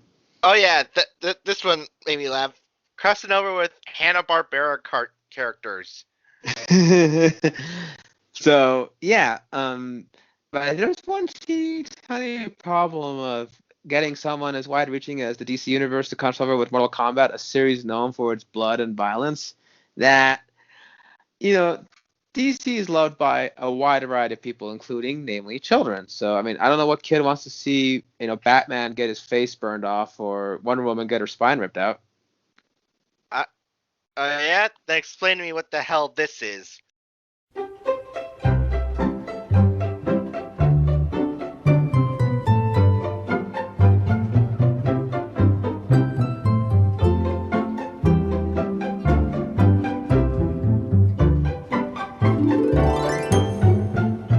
Well, actually, that was the irony. At the time that the producers were worried about getting, DC characters violent, was at the same time DC in general was doing some pretty graphic art in their like crossovers and stuff, where people getting brutalized and mauled in horrible ways. Help, like Superman Prime, ends up vaporizing a pregnant lady, for crying out loud. So it's like, yeah, but it's funny. They were concerned about violence, so they had to nullify the violence in Mortal Kombat versus DC. So you got guys like Joker and Deathstroke shooting people in the head, but it happens off screen. You got like Superman can't do a fatality, but they could do heroic brutalities where they beat you into the ground, or Wonder Woman just lassos you into the air and slams you hard. Or so it was a sight to see, but it did introduce things that would become core in other NetherRealm software games in the future, like the Namely, ability. of course, the a story mode. Ah, yes. And the story was like somehow Darkseid and Shao Kahn ended up, merging into Dark Khan, and that ended up, spreading this. I don't know if it was anti-life or whatever, but it made like the fighters really violent, I believe. Hmm. I don't know. It was a very it's actually acknowledged within the DC universe as the Crisis on. I think you know how to say it, right? That's the Crisis on Earth realm. Yeah, and you went like, yeah, so, and they even make cute nods to it in future MK and Injustice games about how that happened. Like every now and then, Scorpion or Sub-Zero will show up as guest characters in the Injustice games, and even one of the intros has Raiden saying, "I had a strange dream of an unjust world," and Sub-Zero responds with the Dark Knight and a caped wonder. So it's not like they made this, it fell in its face and they went, nope, that never happened. They still acknowledge that it happened. Like another thing that carried over was arena transitions. Like they would do these epic things where you would like crash a character through a wall and you would like be fighting as you land on the next part of the arena, which became a staple in Injustice. Yeah. Also, I do believe it's a theory that the DC universe in this game would actually be one of the universes in the Injustice game, the good ones that had to come over to the Injustice universe. Mm-hmm. But yeah, so sadly that didn't save Midway, and they got bought up by Warner Brothers, but they were able to be reborn as NetherRealm Studios, and they cranked out the back to basics, a Mortal Kombat game because people said there was lack of violence, the characters were tired out, the story mode was like all over. So they thought, okay, we'll give them back, the story mode, we'll give them back the mystery and pretty much kind of reboot the first three games, but also, we'll give them back the violence and the blood. And hell, the back of the box says fatality lives because this game brought back the crunchy gooey ooh factor of those fatalities. Yeah, like looking back at like some of the old fatalities, like now, admittedly, a handful of them were pretty kind of gruesome. Like, I distinctly know there's a Quan Chi fatality where he literally rips one of your legs off and literally beats you to fucking death with it. Uh-huh. MK4. And that's actually Ed Boon's favorite fatality, like number one favorite fatality of all the series he's worked on, he said. But most others, it's literally just only comes down to how many different ways can we decapitate your head? Or If how funny can we make this? Because they always had a dark sense of humor. So they kind of, like the fatalities became a little more funny, ridiculous with the stuff they would do. Like Jax would grow to giant size and smash you, or this sounds like something like those Mortal Kombat rip-off games would try to do. yeah, or Liu Kang would drop an arcade machine on top of you that has the MK game on it. Okay, Mm. admittedly, I think they brought back that into the newer games. It's more of a homage, but yeah. But you're right. The point is, they wanted to bring back the ouch factor in this games, and Actually, funny thing is, before they were actually make Mortal Kombat vs. DC, Ed Boon at one point wanted to push for a quote unquote grittier Mortal Kombat after seeing the likes of Gears of War and seeing like how dark and gruesome it could be, and like he really wanted something like that. And in many ways, we actually got that through this new line of games because while the violence is over the top, there's also some like underlying dark things going on. oh, especially MKX. I think MKX is the darkest of the three, actually. Exactly. Oh hell, I mean hell, what do you expect from a song that literally uses Chop Suey as its promotional anthem? Like, I mean, there's a lyric in the thing that says, "Why have you forsaken me?" which people are probably asking while playing this game at times. Not because it's bad, but because it gets downright bleak in those games. I mean, I actually got heartbroken playing some of these games because of what happens to some characters because of their fates, like which I'll get into. But the point is, yeah, it brought back the violence in such a not only do you get those, you also get these crunchy X-ray moves where you would launch a special move, and it would cut to like an X-ray of the character getting like their jaws busted or their ribs serrated or their organs punctured. It gets very Or like even some for some male characters, you actually see their own cojones getting bursted. yeah, the testicles will just turn into jelly like. But And yeah, then it's sometimes the X-rays are so like over the top. You have to stop and wonder how the hell can fatalities be worse than this? And then you there's actually perform the fatalities, and then you stop and go, oh, that's worse. Oh like dear. one of the most wincing fatalities, and it was used in all the advertising, was the Noob Saibot one, where it's called Make a Wish, like a wishbone, where he'll get up, his shadow will get up, they'll grab you by the legs and center and just make a wish. And I that one like at first, but like then whenever they get up to the head, it always kind of glitches. Like the head kind of already implodes before it's ripped apart. No, mine never did that. Or you got like But the like I often say that Kung Lao's yes. hat, especially with the fact that they puts it a few inches like away from any opponent's groin region, and literally grabs each leg and drags you straight into his hat as he grinds you literally in half. And the whole time your character's like screaming no no, like trying to break out of this, and you just see them flail until they get, like a hacksaw just zzz, in center, and you're like, yikes. And yeah, like that'll be up there. And but yeah, this game also had an in-depth story mode where, thanks to the events of Armageddon making Shao Kahn super powerful, Raiden sends a vague message back to time to his past self to try to correct this. He must win. And Derek says, okay, that is cryptic and cool, but also the worst advice you can give to a god prone to making irrational decisions at times. Like it's so goddamn vague. Like who's this he? Is it Liu And it, Kang? Kung Lao? Shao Kahn? What? and yeah, and it's so funny because a lot of story stuff happens where you go like, okay, like you were shown to be a badass fighter in one chapter, and when you play it, you suddenly suck, or you're really good at going, but then next thing you know, for the sake of story, we must have this one character axe everybody in the room like nothing. I, I won't get over that. It's, Well, yeah. like I know I okay, so we might be getting spoilers, but again, this is a game that's 10 years old. But literally, Sindao comes in and literally wastes almost like 75% of like all the hero cast in one go.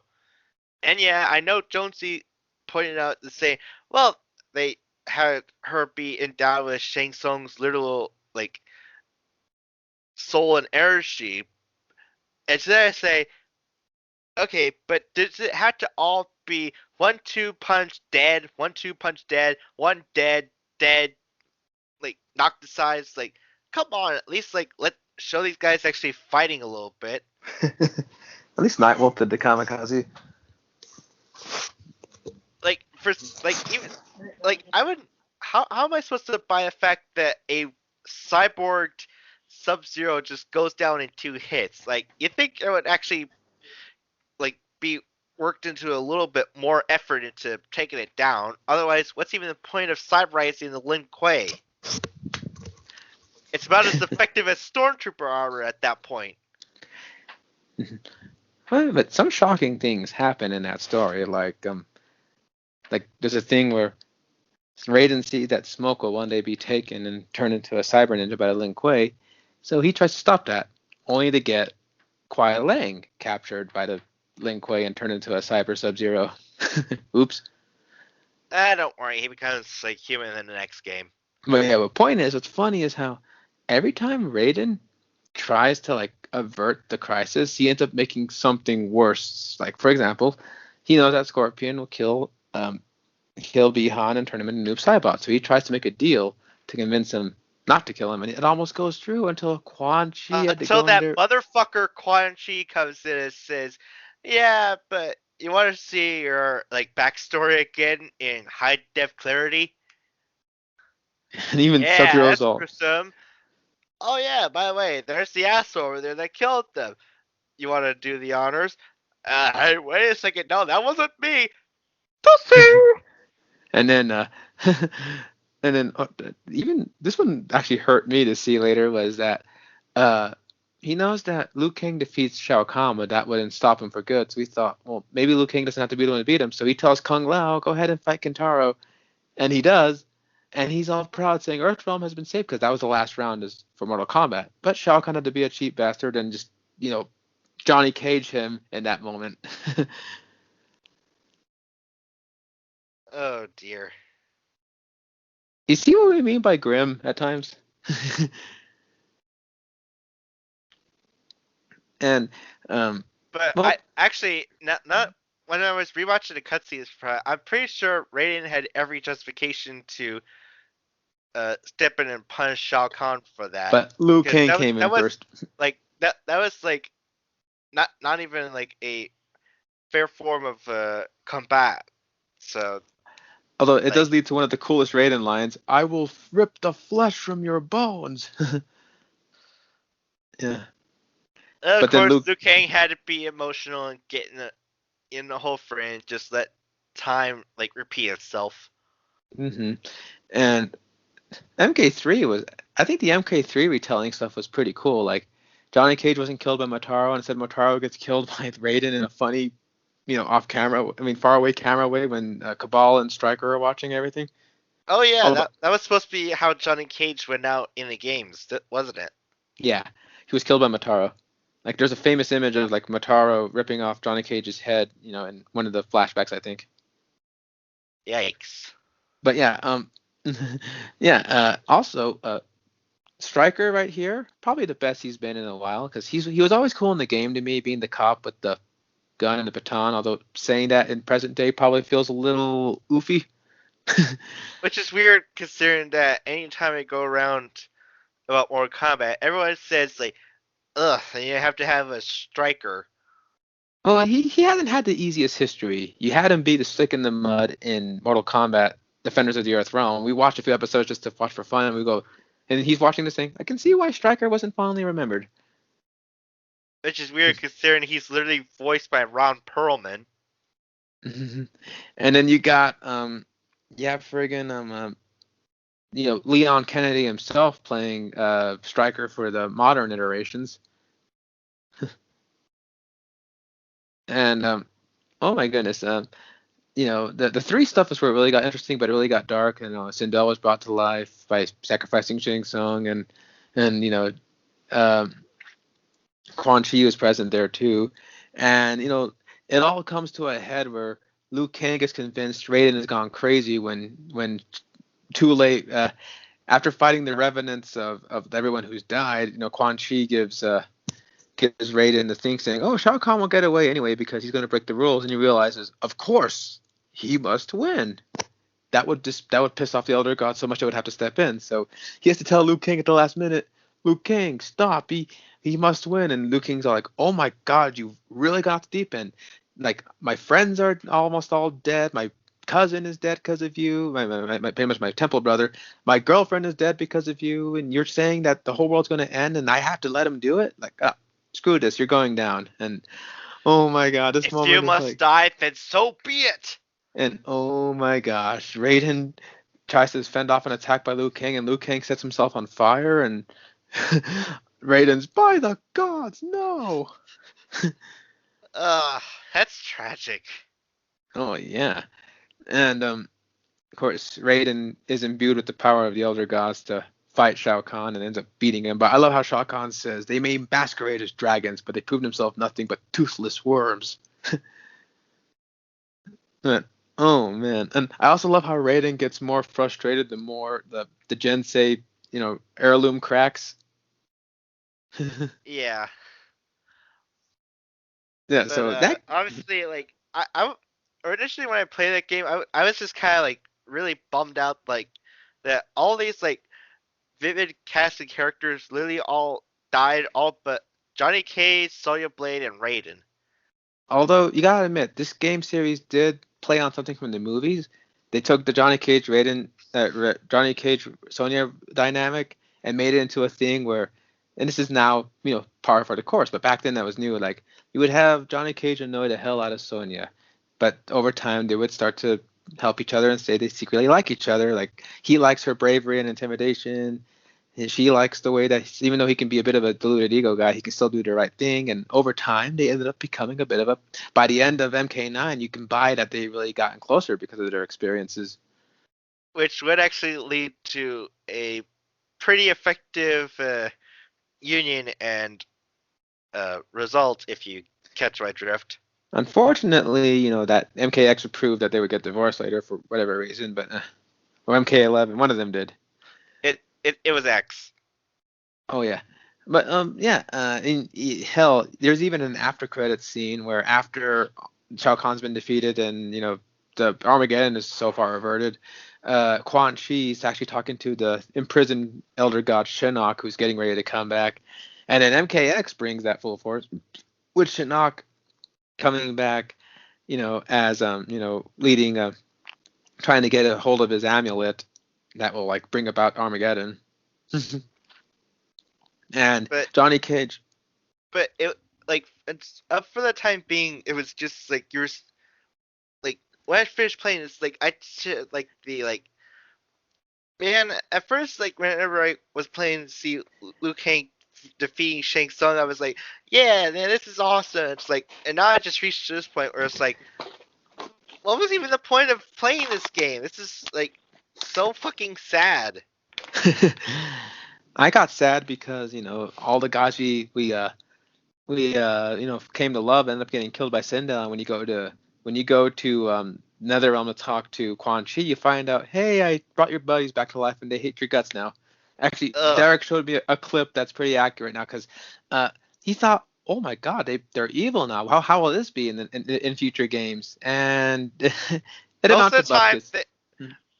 it's like I just really wanted to see like these like dark personified beings. Like I want to see like Stryker, who's like was once this like straight edge cop, like now be like a well, maybe I shouldn't go into detail because the real world events, but like like have like I don't know, like Nightwolf being like this like shamanistic like being that revered spirits, but now have him be like this twisted being that like calls on upon like demons and all that stuff. But for like literally the most of the time, they're just bitching to Raiden that they literally they supposedly got them all killed, and literally The the only only one that can actually lay claim to that is Liu Kang.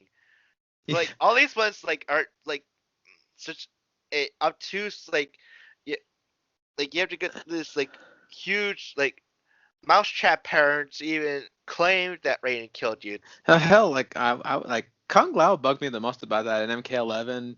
He's all telling past Kung Lao, Raiden's gonna get you killed, if you follow him or whatever. Like he's the one that got like. You literally turn your back to Shao Kahn to let him snap your neck. How was that Raiden's fault? Raiden was going to avenge you before Liu Kang jumped in on that. But yeah, Huh. it literally all went down to a point where I showed him this clip of like this Alcatraz Hunger Force moment at the birthday snake where like everyone that got killed by like inadvertently or purposely are all come back and says, you killed us. I did He's not. all, yes, you did. I know I didn't. Just so freaking. It's like that's constantly back and forth. It's like, oh my god, could you guys just shut the fuck up already? If you're not gonna actually play into anything, just step back, go to hell, and do your deed.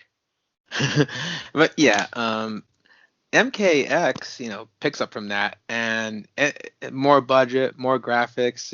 It's on the PS4 now.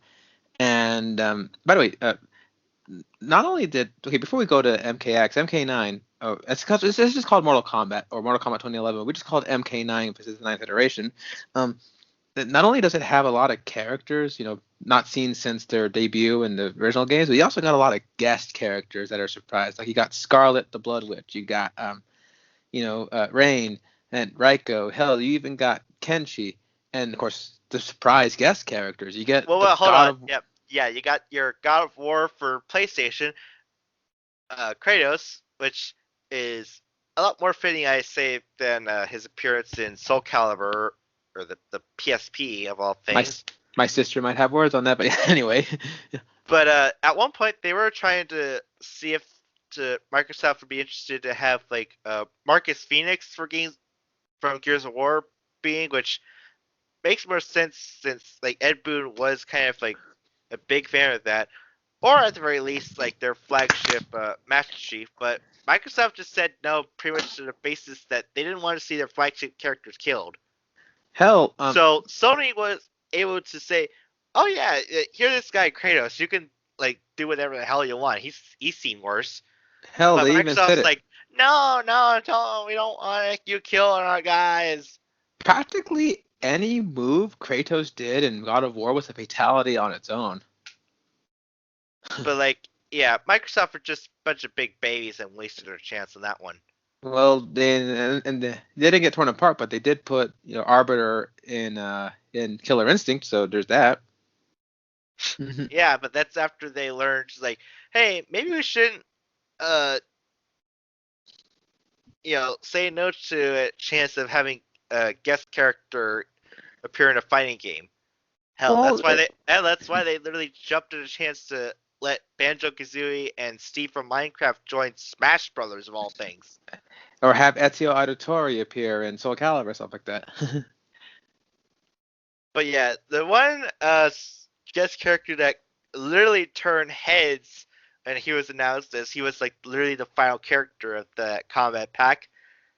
It's none other than Freddy, goddamn son of a thousand maniacs, Krueger from Nightmare on Played, Elm but Street.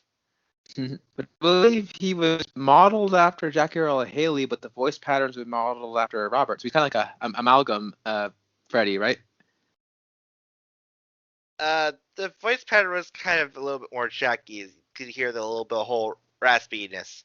But yeah, the point is, he had moves based off the films to make him fight on an even edge. They actually gave him double finger razor gloves. But Which yeah, makes sense because like literally uh like what one move would be on like it's complicated to explain fire game terms, but literally you have to make it so that like what it doesn't matter which side of the field Freddy is on, like the same moves will apply. Otherwise, it would be weird to have him like swipe with a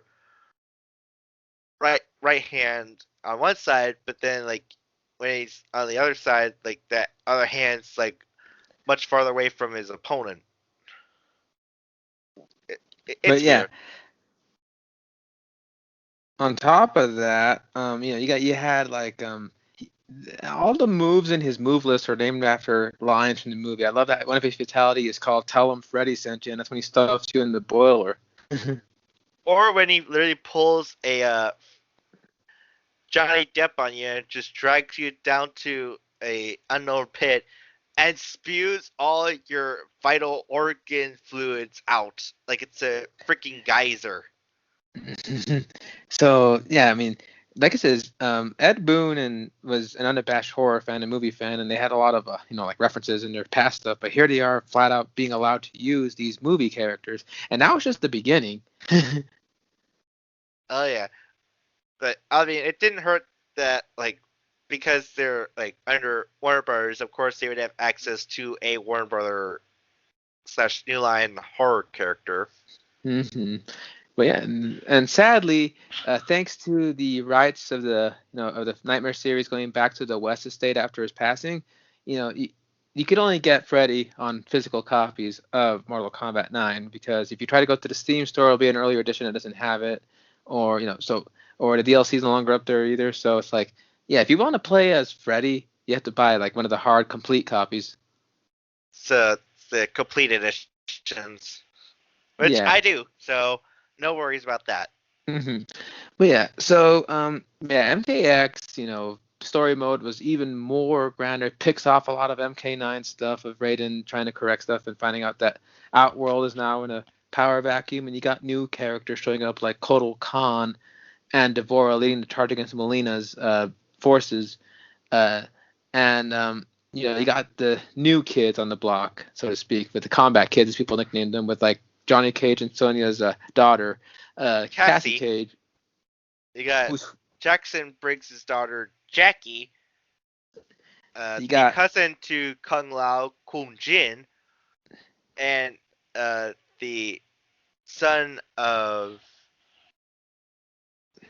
Kenshi, and also tutor trained by. to Scorpion, Takeda. Mhm. And yeah, and I love these legacy characters. Some people were hit and miss on them, but I say unlike Soul Calibur 5, I think MKX handled the legacy character storyline a lot better. Ugh, goodness, you had to remind me of Soul Calibur 5. There were some good moments in there, but yeah, MKX did that Then storyline of tell Next me, do Generation. they ever actually matter in the grand scheme of things in Soul Calibur 6? Trick question. No, they don't. Okay, fair point. Touche. But yeah, and the I think this game should also be nicknamed "Let's Find 1,000 Ways to Dunk on Quan Chi," which probably makes that story satisfying to any Quan Chi haters. Namely me.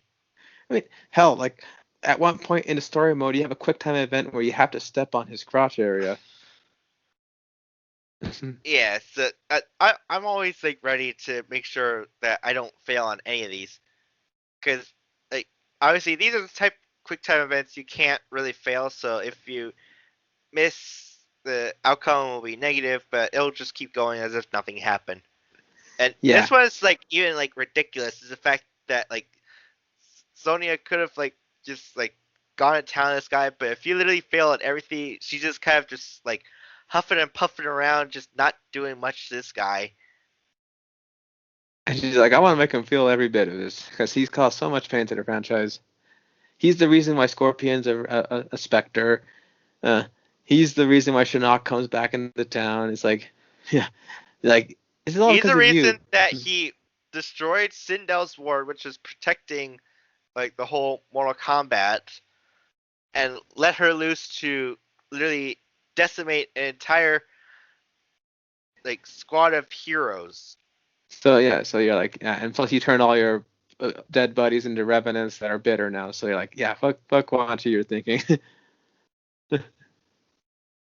But So it must be so satisfying, even though it dooms the world when Hanzo is restored to being a human after they first defeat Quan Chi. They end up saving Scorpion and Sub Zero from his revenant thrall and Jackson. and Jax. Yeah. And then, so you got Hanzo, who's back to being himself and learning to make peace. He's breaking bread with Sub Zero, the guy who they swore, would never make, peace with. The Frost almost fucked up the whole process. Oh, Frosty, aka Elsa. Why does everyone keep calling me that? Yeah. Yeah, that's actually a joke in MK11. But yeah, I can't believe they actually got away with that. mhm. But yeah, I guess Disney just saw to let it go. But yeah, yeah, you got a lot of great character moments in MKX. Sonya and Johnny Cage finally professing their love for each other. Jax, getting a daughter and finding the love of his life in the recovery hospital from what happened to him. Uh, you know, um, Scorpion and Sub Zero, putting aside their decades-long rivalry in the game franchise. So it's like, yeah, there's great stuff happens, but some very crappy stuff happens too. Like, uh, Melina gets executed by Devora, which earned the ire of so many people, which I don't get. I mean, I actually kind of think Devora's kind of cute in a weird, quirky way. Devore is one of my go-tos. She also has some killer combos, I might add. Very simple combos too. But yeah, I And feel like yeah, back in the day when they were trying to add new characters just to change things up, like there were some that kind of worked, but most times like yeah, again, I referred you to tell me who the hell is in the roster of Deadly Alliance. Yeah, you got a point there. But Whereas like here, while there are some characters that don't get as much love and fanfare, they do at least have at least a little bit more personality to shake things up. Like you have the what I could describe as the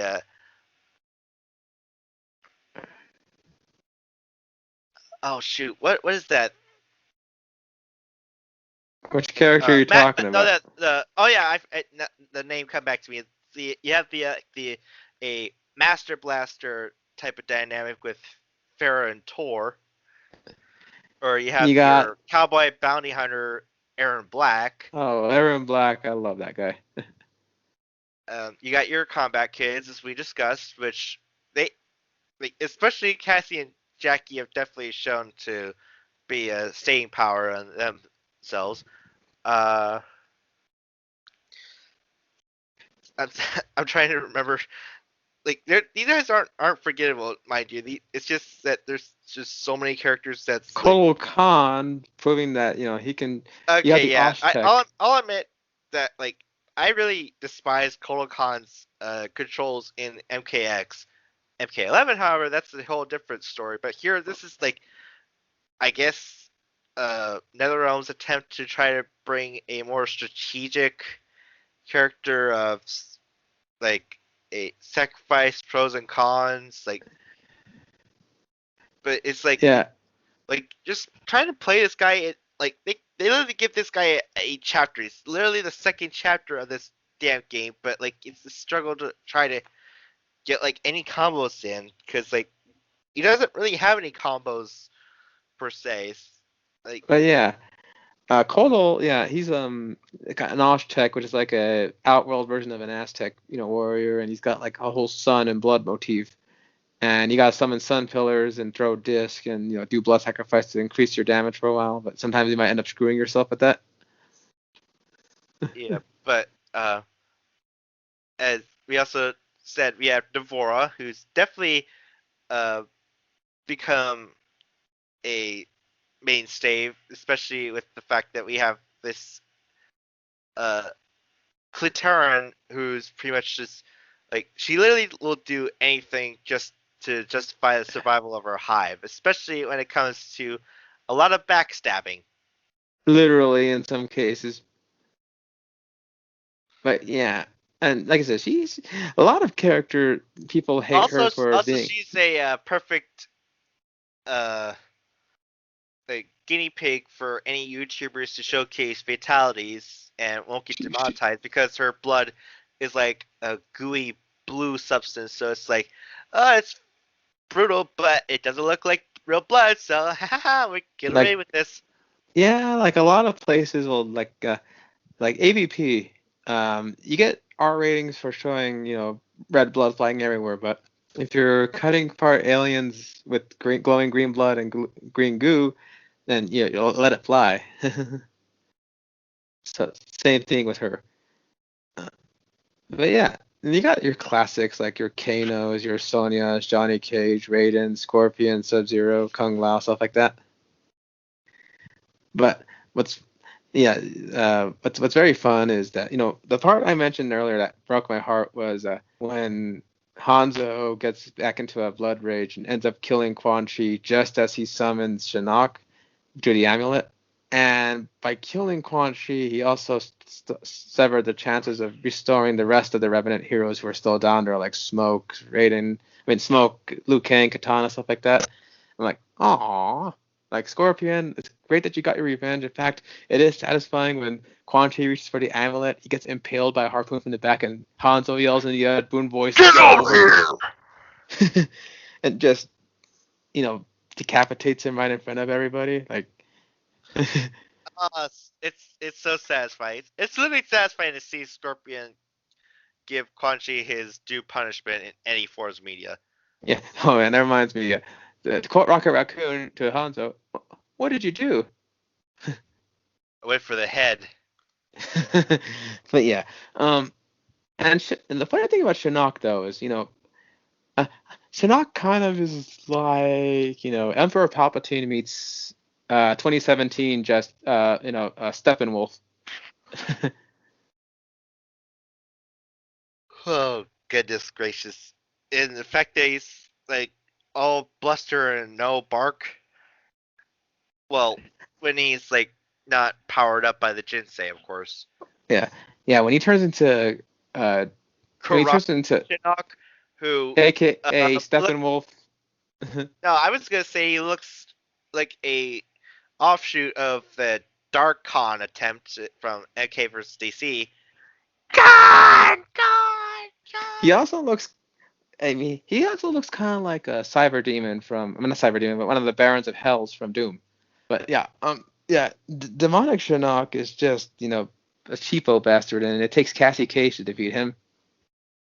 Oh yeah, it turns out that the Cage family are descended from an old cult who's like supposed to be trained to handle like uh, out of control godlike entities. So yeah, all the times where you saw Johnny glow a little bit green in his special moves, yeah, that's the explanation. A god killer. Yeah, but oh my goodness. Yeah. What's funny is though that after a while, Raiden ends up having to restore the Gensei that was corrupted by Shinnok, but it might have had a little bit of an effect on him because at the there's an end credits game in this thing. So with Quan Chi, Dad, and Shinnok defeated, Katana and Liu Kang become leaders of the Netherrealm. But Raiden sends them a message that no one should mess with Earthrealm. If anyone attacks us, we'll hit them harder. Too long we let them live. And it literally offers the decapitated but still flinching head of Shinnok. And keep in mind, Shinnok is an elder god, and elder gods are notoriously hard to kill. But as Raiden points out, there are fates worse than death. Such as watching MK Annihilation. Well, he was right about that one. But oh my goodness, yeah, that was a hardcore moment where even my friend told me sad, like, well, it's cool that Raiden is being more proactive, but it's kind of like he might end like there's some endings in the arcade ladder where they say like Liu Kang and has to like defend Netherrealm from the invading armies of Earthrealm that led by Raiden. I'm going, oh my god, it's a reverse Uno in that one in that storyline. Which actually turns out to be exactly what happens when we jump to MK11. But Yeah. first, let's list off our guest characters, shall we? A lot of guest characters in this one. In fact, when they made the expanded, home release for it, they actually call it the Mortal Kombat XL edition, like extra large. Like this thing is loaded. So on the You got Mortal your Kombat side, we have returning characters such as Tremor, who's who is made to be like another ninja clone, where his whole motif was, I think he was supposed to be like brown and goldish, but like his whole thing is stone. But Didn't of he course, make here it? in this rendition, he's literally like a walking, talking stone. Doesn't he have the unfortunate honor of first appearing and making his first appearance in Mortal Kombat Special Forces? I will have to take your word on that one. Yeesh, yeah. And then okay, so you have We have Tremor. we have another Katana spin-off with the yellow Tanya, who's kind of got the whole Egyptian thing going down. Yeah, she But came from MK4. her deal is like Tonfa's stuff, and also a lot of high kicks and kick splits and all that stuff. Borai Cho, who appears from Mortal Kombat Deception as the drunken master who trained Shinjuku and actually trained at the Order of Light like Kung Lao and Liu Kang. And I know there's one more. Who was that? Triborg, the Oh yeah, combined robot of Smoke, Cyborg, and Sector. oh yeah. You have to explain how that works. So in Mortal Kombat X, they tried to experiment with uh, trying to make like these three variations of each character of which style of like combat they one wants to focus on. For example, for Scorpion, would you want to have uh, summon a demonic entity to fight for your cause, or do you want to be able to fight using a lot more weapons in the Jitsu art, or do you want a little bit more oomph in your fire attacks? On paper, this sounds like a pretty sound idea, but for some people who use some people as their mains, some of your favorite moves that you use for combos are now spread out across 3 variations. Like if you're a Raiden variation, you have to use Displacer if you want to use the teleport. But if you want to use like the electrical blast or electrocution, you have to use another one. So it's like, oh, I gotta get used to this. Yeah, which obviously you can understand why they dropped this whole notion in 11 and just stuck with everyone with like all-in-one type of combats. Although they still kind of do a little bit of that whenever you're trying to customize your fighter, but for the most part, like all the moves are actually fully intact for their final designs. But So yeah. yeah, So for Triborg, we have like you can choose from playing as a Smoke, you could play as Sector, or you could play as Cyrax. So literally, yeah, they fit in 3 characters into 1 character. yeah. Now what's fun is all the outside guest characters we got for this one. Now we had Freddy Krueger for 9, so it always goes to make sense that we bring in the rival to him, The Mama's Jason boy. Voorhees, who, like, I'm actually pretty good at Jason, especially pulling off a certain brutality where it's literally continuing off from what's supposed to be his X-ray move, but literally at a point where he swipes his machete at your head, it will lead to a decapitation in one swift stroke. And I've done it to this bastard like a couple of times. I think it's an homage to the way Pamela was killed at the end of the first fighter. Yep. But yeah, and because they animate them in the exact same way, so these guys did their homework, and I love that Jason has no voice, like no death screams, no pain screams, no cracks. He's just silent all the way through, as he Like should literally be. the only thing you actually hear is literally, of course, the Friday the 13th Noise. whisper theme. That's what, so it's like cha cha cha cha cha cha. Yeah, mama. Yeah, you heard that when he gets up, like there he is, and I love that Shinnok must be a horror movie fan in his banishment because he names everybody like Jason Voorhees, the Predator. Yeah, And stuff like also that. they actually do decide to bring in another big horror movie classic, the Texas Chainsaw Massacre. I forget what his name is. It's Sawyer. No, I think that's the new no, reboot actually. no So, that's no that's his family name. He was uh, Leatherface. That's what it is. It's called Leatherface. and he makes sense with his chainsaw and everything. And But and they a perfect union they put in is they actually bring in the actual full rivalry intact in this with obviously the aforementioned Predator and the Alien. And I sat up when I saw that preview trailer showing guys coming out of the shadows, like, okay, Jason, this guy. And I saw the alien drop down, and I freaked out. Because if you know me, I'm a big old alien fan. well, yeah, it's literally in your namesake. AVP fanboy for everyone who knows my handle. But yeah, But then they revealed yeah, the Predator. not a final thing for when they brought the Alien in. They decided that since we don't have Baraka as a playable character, they explained that the xenomorph that's in question, he actually comes from erupting out of a Tarkatan. So he is able to actually jet out literal bone blades from their arms. And have the ugly teeth to match. But yeah, so you got this alien pulling off martial art kicks and slashes like a Tarkatan, which will come from extinctual memory, and doing like alien claws and swipes, and the fatalities are fun. Or one of them, it'll actually do the Queen Alien Bishop rip from Aliens, or even if you don't do nothing, it'll actually take your character back to the hive, and they will chest burst.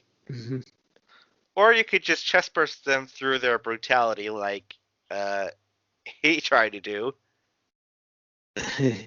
You had it done to you once, haven't you? Maybe. But But yeah, a the funny thing Predator. when they brought in the Predator, they actually did a nice little quirk by giving Jax a Dylan costume. And Johnny Cage has a commando costume based off Arnold's outfit.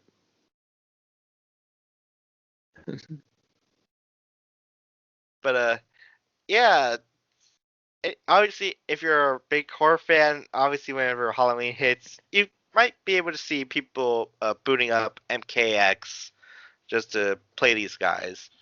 And they also had a lot of extra skins, extra moves. Like this game is jam packed. So So obviously, how the hell were they gonna top that? Well, a simple answer: Mortal Kombat 11. oh man, that was like the biggest game of 2019. That was like the Avengers Endgame of video games, as far as I was concerned, with all the advertising and the hype and the rap videos and everything behind it. It was like we could not wait for MK11. Well, that and also the fact that they actually finally used Techno Syndrome as a theme for the trailers. Mm-hmm. The Dimitri Vargas remix, which was used as the opening for this intro. But oh my goodness, the story mode was teased like a movie. I mean, you got like fighters of young past coming to meet their people in the present, and it's like it's all a bunch of wibbly wobbly timey wimey. I mean, the main villain is literally a keeper of time, so like any time travel shenanigans is probably like old hat for her. Oh yeah, you got your tight you got here a Tilf, a Titan I'd like to with Chronica played by Jennifer Hale, and oh my goodness, like she's revealed to be the mother of Shinnok, and saying how Raiden has screwed up her time plans way too many times as she can count, as we find out in the big twist in this game later.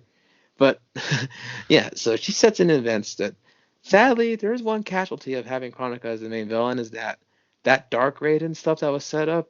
You only enjoy it for like the prologue and then by the gods, poof. Although he would, I mean, like I was obviously the first time I played it, it does kind of feel like that, but then whenever I actually replayed it, it actually kind of made me start to think that like, okay, so this Raiden is like we obviously see how far he's gone off the deep end, but obviously maybe when the characters kind of mention like how off the deep end he is with his younger self, maybe he'll probably avert from that.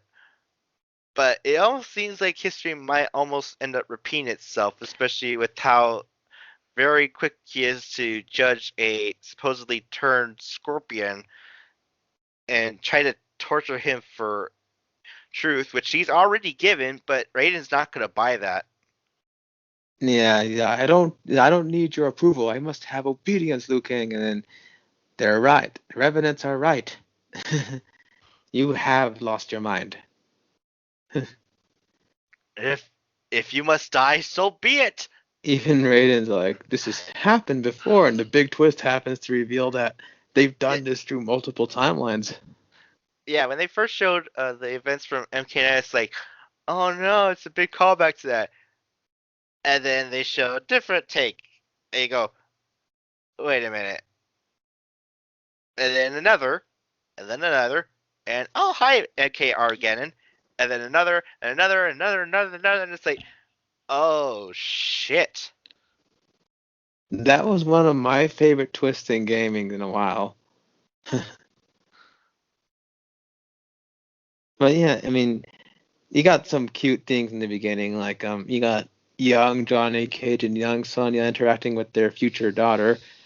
Sadly, in the story, the present day Sonya ends up fighting it during a assault raid on NetherRealm, which Raiden pushed for, and we even thought like, okay, Raiden, I like you, but that was really tactless to say. When after they come back from the Fubar mission, Raiden explains that she fought well with honor, she'll be remembered as a soldier, or whatever, and Cassie's like, my mom just freaking died. Yeah. Also during the story event, for certain chapters, they will actually allow you to play as two characters at the same time, which obviously they borrow this from Injustice 2, where you can choose to have like the next opponent be fought by either this one fighter or another. Like And Scorpion of and course, Sub-Zero. which of course they cheekily referenced the chapter title being Fire and Ice, which was supposed to be the proposed follow-up to Mortal Kombat Shaolin Monks. Oh my god! Like if you loved the Scorpion and Sub-Zero making peace in MKX, then this game makes them full-on bros. They're just bros that you love to see fighting together. Yeah, and funny thing about Mortal Kombat 11, remember back when I said that Mortal Kombat Annihilation really faltered from like really trying to be like a fanboy's wet dream?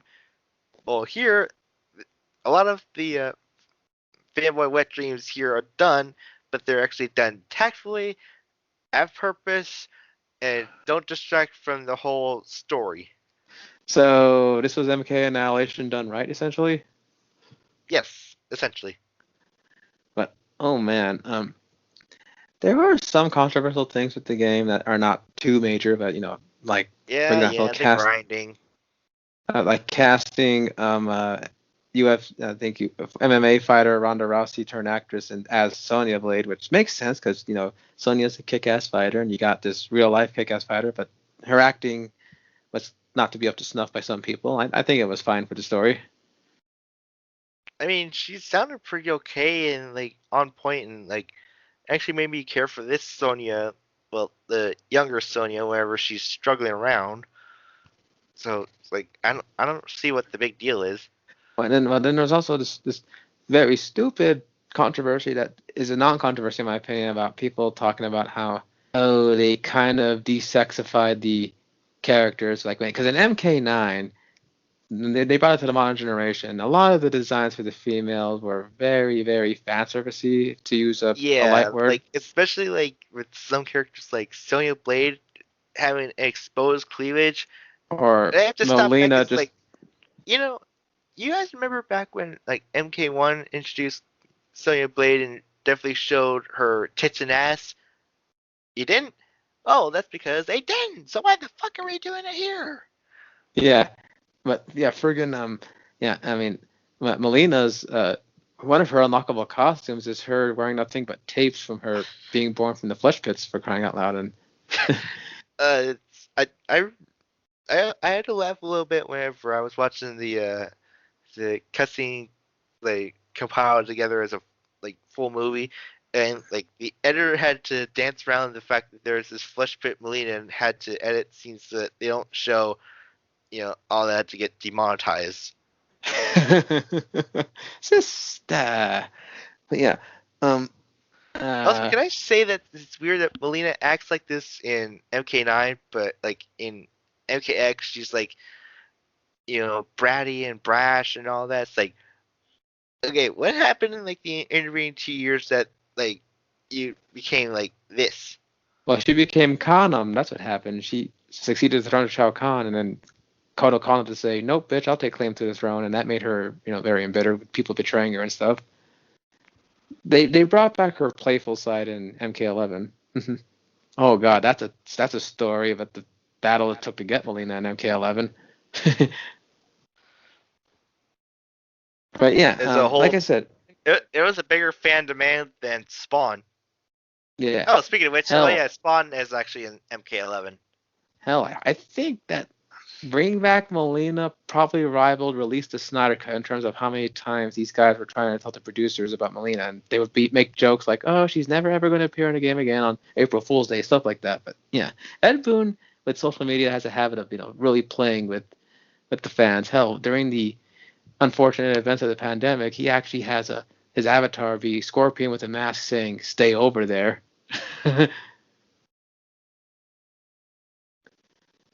But yeah. So But yeah, there was some so controversy this. over the. Well, I was gonna say but I guess you want to still keep on with the controversy. Well, I mean, yeah, that was a dumb thing about the the designs, which I think they work fine for this game. In fact, me and Derek had to ask, of the modern trilogy, what do you think did like nail these designs best? And we probably have to both agree on 11, not just because it looks better, but there's more of a cohesiveness on the designs. Like you can have the movie skins interacting with these characters and not look out of place. That and also the fact that they whenever they make the characters sweat, it doesn't make them look like they're plastic action figures. MKX. I know that was a big innovation thing. Like, oh, look how like worn out and weary they are. It's like I my character's literally sweating after just getting hit like 2 times. Like, what the They hell? look greasy and grimy, like if they went through a McDonald's grease trap. But But yeah, yeah, I should actually like commend MK11 for like after following up on like dark dour stories to have this like I mean there's still some like dark and dour things, but they're only just sprinkled on like what I feel is like the most uplifting Mortal Kombat storyline you could actually have in this franchise. yeah, I would agree with that too. Wait till you play Aftermath. Yeah, so obviously for the sake of everybody who hasn't played this very recent expansion, we're gonna keep a little mouths shut about the spoilers for that. Most especially because I haven't played it and this bastard had. Yeah, but oh my God, like Annihilation, I mean, Aftermath is such a great follow-up story to the events of the main story. And some people might disagree with stuff that happens in it or character motivations being really rewritten in the name of, but I like how they took the DLC characters that were added later and made them work in the story, like Shiva, Sindel, and Shang Tsung, who was once again reprised by Kerihiro Tagawa, who played him in the movie. And also played him in the web series Legacy. So, like it was a big deal that he had the voice and the look. It's like, oh my God, like it's really Shang Tsung, the guy from our childhood. He's, playable. Like, in fact, he's actually the voice that taunts you in the crypt if you screw up. I mean, he kind of introduces the crypt, so it's like not that big of a surprise. But yeah, Oh yeah, also so we should always I guess we should mention there was kind of another controversy that the two latest games did have this tendency to have the like dislocked characters. Like for MKX, we had Goro being playable, but you have only to if you pre-order pre-ordered him. him. Otherwise, you're gonna have to pay up like $5 up front for him. You had two characters for that one. In this one, you had Shao Kahn and Frost be locked, I think. Yeah, although Frost actually is one of those where you have to unlock her playing through the game, so she's kind of in a way like Cyber Sub Zero from MK9. Shao Kahn, you had to pre-order from GameStop. Yeah, which I'm pretty sure a lot of people probably ended up doing it just because they wanted to be like that trolling bastard. But yeah. But yeah, so other than that, though, the story works very well. Some of it's a little like, you know, your typical travel story problems, but for the most part, it has some oh shit moments. Like, I love that bit when Kano teams up with Kano and he says, "Who better to trust than yourselves, right?" And I like that they made young Kano look like MK3 Kano, Richard DeVazio. Like, it's crazy how much he looks like him. But And but yeah, obviously you might end up like stepping out and say, well, wait, this if this these characters supposed to be following the MK9 storyline, why do they look a little bit different? Well, to be fair, like the characters obviously change looks in every game, so it's like it's not out of the realm of possibility. It's but just that I this is a character. This is how she's portrayed.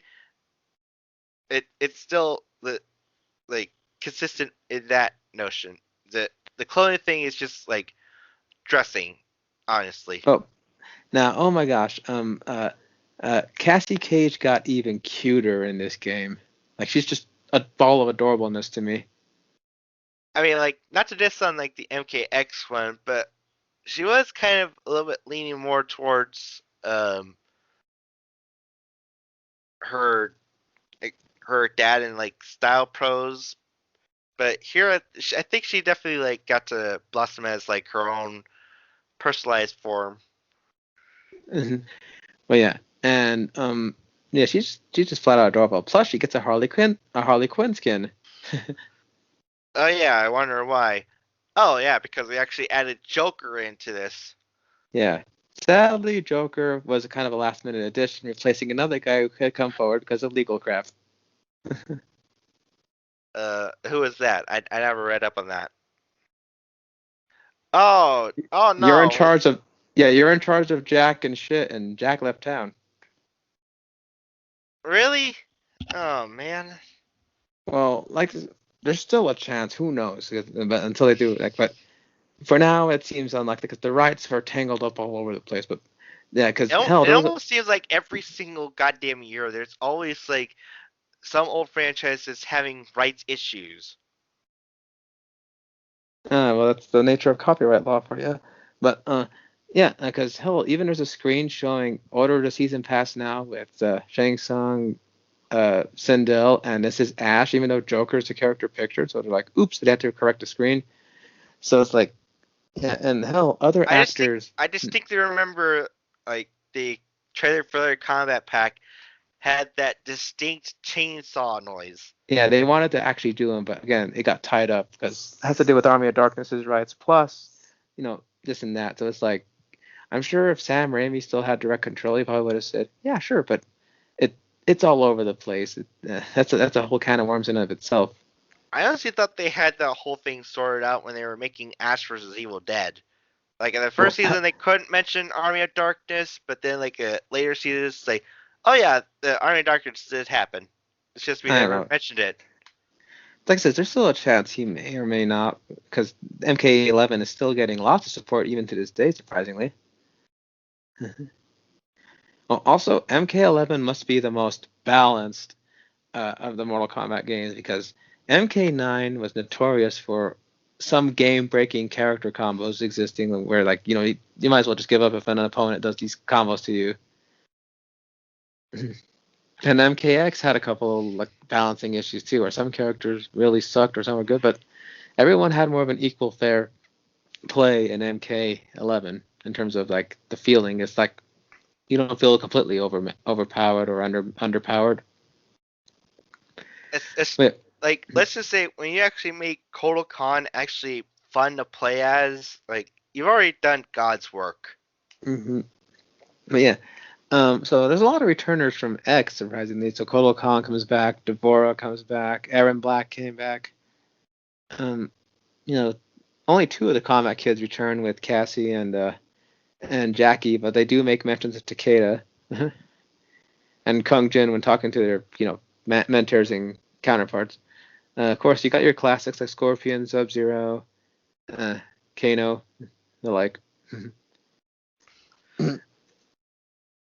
But But you got some new faces like the Collector, who's this new alien not this new creature of Outworld that has like 4 arms and lives to hoard crap. In fact, you meet him in the crypt to sell you shit. and then you have Geras, who's this uh, right hand to Chronica, who his gimmick is like using Sansa time to like really screw your shit up. And if he dies, well, he won't stay dead thanks to time.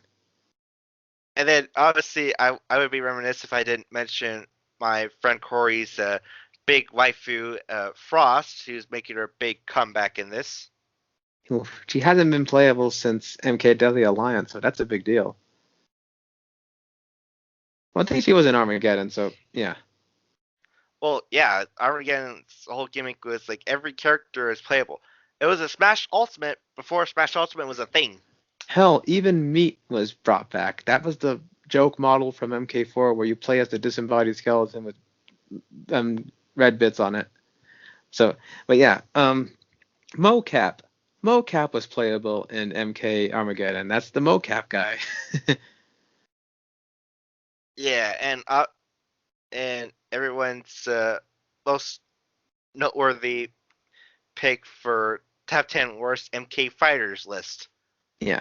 So yeah, you're right. Frost comes back and she's a cyberized ninja with a very cute bodysuit, if you ask me. And I actually like her punk short hairstyle. It's definitely a big change up after her. I'm gonna describe it as uh like Heat Miser meets Snow Miser haircut that she had in MKX. Yeah, but oh my goodness, and her whole thing is to be mad and bitter at Sub-Zero, and everyone underestimating her. That whole shtick.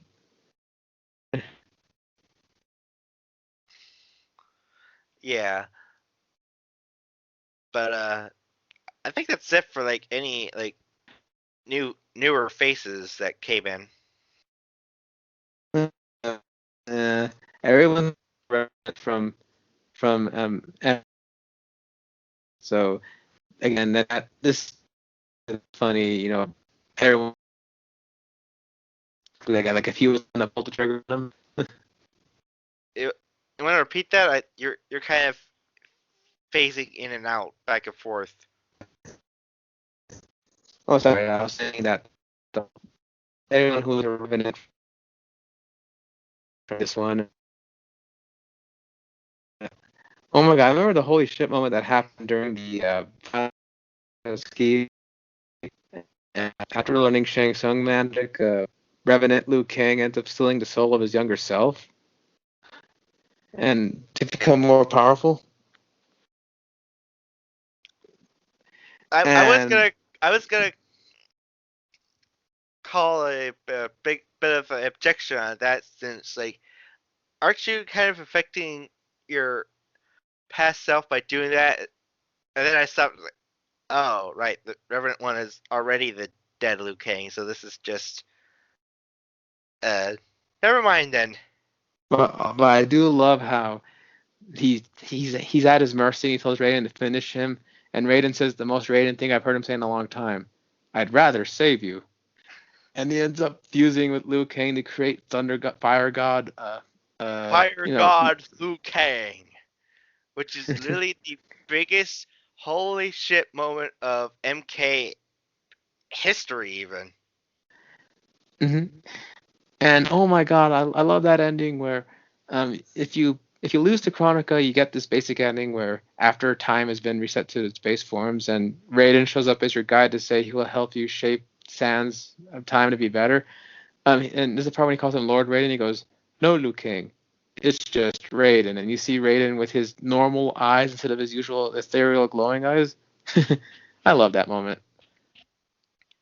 Or if you're able to defeat Chronica without losing even once, you get that whole interaction, but you also get the fact that Kitana is spared for the whole time rewrite. Oh, also, Katana also gets her own, badass moment where she gets to face Shao Kahn on his throne and ends up, defeating the guy. And she says, "I will not be an executioner like you," and humiliates him by blinding him in front of all of Outworld to see. That And then gets a follow and, and a literally follow up in and literally becomes Kitana Khan. whose promises to have a union between the Tarkatans and the Outworlders to be treated equally. Because you find out that Baraka finds out that yeah, Tarkatans haven't had quite a fair shake under Kotal Khan's rule since they were aligned with Melina.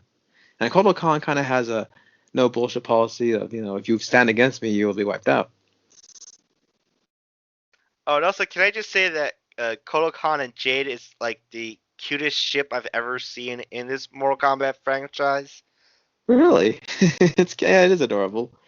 I mean, like replaying that, just watching their interactions, and like I know a lot of people might say, "Oh, Kotal's just a complete simp for her," but it's like, no, it's honest though. Like he became literally king and like had like all the fair maidens in the world that he could ever had, but like he said like none of them were you. Oh, you're right. But oh my goodness, that also reminds me of that funny bit when you know, Oh, um, but what like even after like he like showed how rough he was in front of her, but and after he gets handicapped and not able to walk anymore, Jade still like wants it. It's like you would still have me after my hard heart. It, Oh. she just like I can't remember the exact line, but it's like still something about how it's still a good heart in the end. It's just so Y- sappy. It's pure. And it's not as sultry as the earth hasn't forgotten us. Damn, how often do I keep bringing that up in these rambles?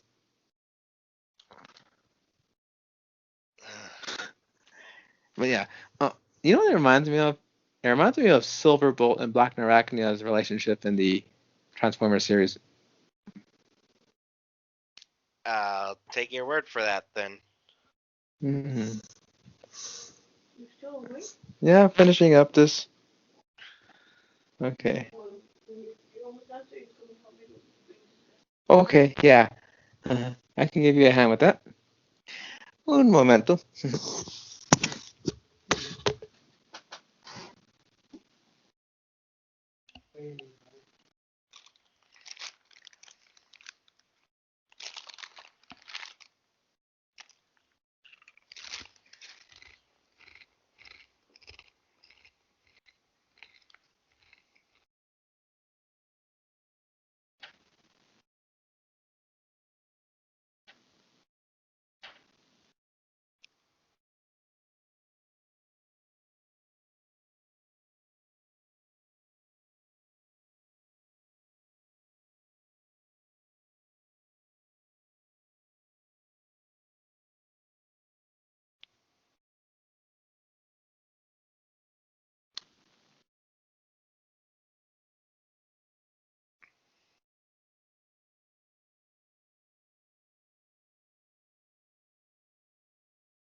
back.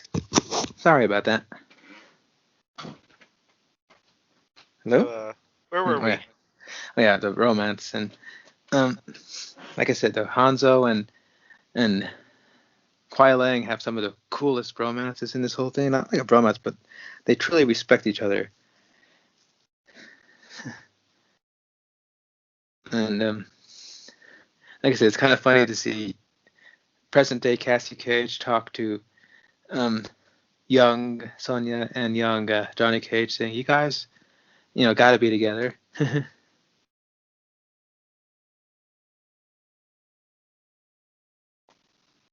Stuff like But, trust me, he gets better with age. And she goes, he's not a fine wine, he's a cheap beer. Hey, that's my dad you're talking about.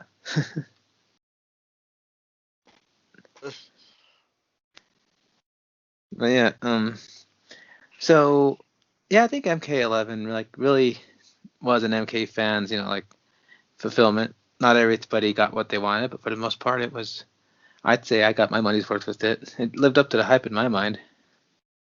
yeah, mine too. Even though I didn't keep up well with the DLC afterwards. Oh, but speaking of which, this game got a lot of support. So you get bonus characters like Shang Tsung was added, because he was just a character in the crypt, but then they say he's fully playable, he's got skins and everything, fatalities and all. And then you get Arnold the Terminator out of nowhere. Like, wait, what? They finally added Spawn after years and years of demand for the guy. Yeah, the hero killer Sindel makes her return appearance and has a lot of dialogues and retcons that are also slightly controversial with fans within the series that implied that she might have been in cahoots with Shao Kahn the whole time, despite everybody telling Katana, "Your mother was once beautiful, kind, and just, and he's been corrupted by Shao Kahn's magic." Whereas this game has dialogue where he says, "Your father was always weak." Shao Kahn was at least the real ruler compared to that. Although, dude, you like Kotal Khan and Jade's relationship? Well, in the aftermath, there's a power couple dynamic between, um, you know, some characters in there that I can't give away because you haven't gotten there. But trust me, it's almost as smoochy and sweet as Kotal and Jade, just a little more evil, might I add. Oh, goody. Yeah. Um, you got then in a surprising turn of events, not only do you get Terminator, but we there was a trailer that ended with a police standoff, and you saw a metal foot come out of the car, and we're going, "No way, they're not doing bringing in who I think they're bringing in." RoboCop. You are under arrest, dirtbag. And he's played by Peter Weller. They actually got him to come out of retirement to voice the role. But So not only do you, so yeah, obviously we don't have a lot of horror themed uh guest characters, but one that's a stretch is Spawn. But it seems this time it's got a lot of 80s action stars. so you got Terminator showing up, RoboCop. Unfortunately, Terminator is not voiced by Arnold Schwarzenegger. I think he was either too expensive or too busy at the time. Yet he could appear in Predator Hunting Grounds for some tapes. But at least they got his likeness. Oh yeah, because that is 100% Terminator. Also, this was coming out at the time when Dark Fate was coming out, so you get young Arnold from T2 and old Arnold from Dark Fate. And you got other guests returning from Mortal Kombat. You got the Joker returning. You got Night Wolf, who hasn't been playable since MK9. And you got the other mortal god, Fujin. Oh god, who hasn't been seen since Armageddon and MK4 is his debut, so he's a big deal. He was actually in MKX as he was a support character for Raiden, but that was it. Actually, we should have mentioned it. There was a lot of support cameos in MKX. Frost, Fujin. Leanne, Mm-hmm. that So one red chick that I don't know that she managed to actually escape from Quan Chi's control. Are you talking about Scarlet? No. It's someone else. Like she's red. Yeah. She's has black hair, but like has a white stripe, and I think she also has like a blind like moon eye. She also appeared in Deadly Alliance, I believe. Yeah, you're right. But yeah, there's also a lot of MK comics with in between stuff. Like in MKX comics, it explains that Kotal Khan ripped off Goro's arms to show as a show of strength. Whew. So yeah, the comics are definitely a must read. They're handled by the same guys who did the Injustice comics, I believe. I mean that kind of makes sense. Although now that I think about it, how hard is it to rip off Goro's arm? Apparently, you can have a super strong Pokemon do that for you. Yeah.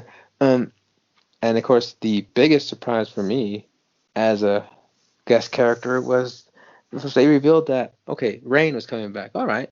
Melina, after so much fandom, man, and she's adorable. I think she's so cute. Yeah, you would And think that. well, what? I mean, would you be comfortable with her with those types of teeth coming at you?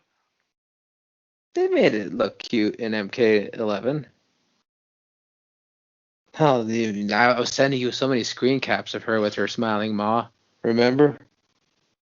Hmm.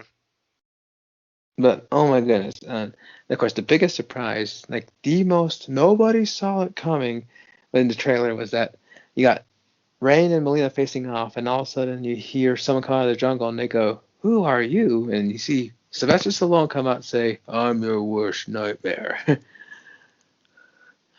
So, yeah, remember I said we got a lot of 80s action stars? Yeah, of course we were going to add this guy, too.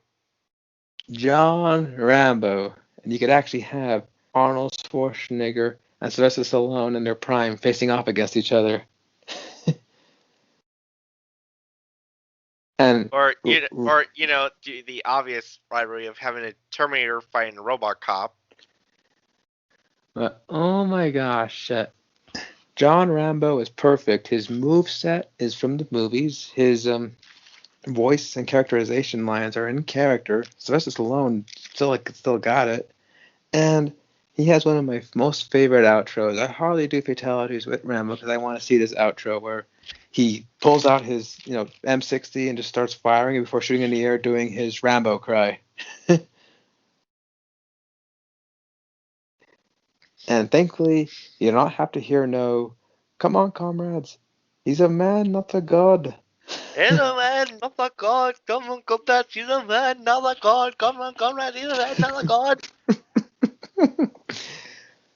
But yeah, and what I love about this game is in arcade mode, the story endings, and have it where everybody beats Chronica, and they get the chance to decide what kind of life they want afterwards. And some of them are so in character, it's perfect. Like Cassie Cage wins the time sphere, and all she wants is her family back. So she makes a makes time so that Sonya's still alive and is still in a loving relationship with Johnny Cage and never soured, and that's sweet. And then, of course, you got characters like Scarlet, who made it so that she's become revered almost to the point of being like a deity. Blood sacrifice is her name. And, of course, even having her master Shao Kahn try to bow in respect for her to it's it's just it's like obviously it a bad character ending, but it's just clearly it's so satisfying for someone who had to literally like claw her way up the food chain. So yeah, and plus, I really like Chronica, who's fun fact voiced by Jennifer Hale, who's had history with the franchise. She was in the uh, Mortal Kombat Journey Begins animation. Animation being the loose word with that because they're barely animated. And she was also recently, Tanya in MKX. Although she was using her more peppier, jolly young voice for Tanya, and here she is playing this regal, hissing goddess. I love it when she says stuff like "kill each other." stuff like that. Oh, we also have. Oh, there's another new character I forgot to mention. Cetrion. Oh the yeah, we yin, actually have an elder god that's fighting in Mortal Kombat now. the yin to Shinnok's yang. Although she ends up being another tool used by Kronika, unfortunately. Yeah. But also, but yeah, the Rambo is like one of my go-to mains that isn't from the main roster because I'm kind of a Rambo fan. I kind of became one over the years, and playing the game, I'm like they got Rambo 100% right. I never realized you're that big of a Rambo fan. Well, I started watching the movies after Jay recommended it to me, and I thought, holy shit, I've been missing out. So you can see why I was super hyped when Rambo was announced for MK11. And as far as you know, this is pretty much like the most up to date um, reveals that we have for guest characters. And I'm pretty sure. I think they're done. I think from what I hear, NetherRealm is trying to look into trying to start up a wholly new original fire game that isn't a continuation of Mortal Kombat or another Injustice game. Although they did say Injustice 3 was in the decks. I love that part when they go, I love that bit with Joker. It's amazing that there are two of us now. Imagine if there was a third. uh, Oh, and that's what I love about these games is everybody has unique character intros that are specific to the character that interacting with another character. Like when Joker shows up, he sees Cassie and says, "You weren't here the last time I came over here. You've been to other worlds before? Didn't you hear, honey? I was all the rage." Oh, and here's another shocker that came with that recent update. Because after a while, everything Aftermath was made afterwards with more DLC, and then they made Ultimate, which brings out all the DLC together. They also brought back the friendships. oh yeah, I remember that was a big outpour.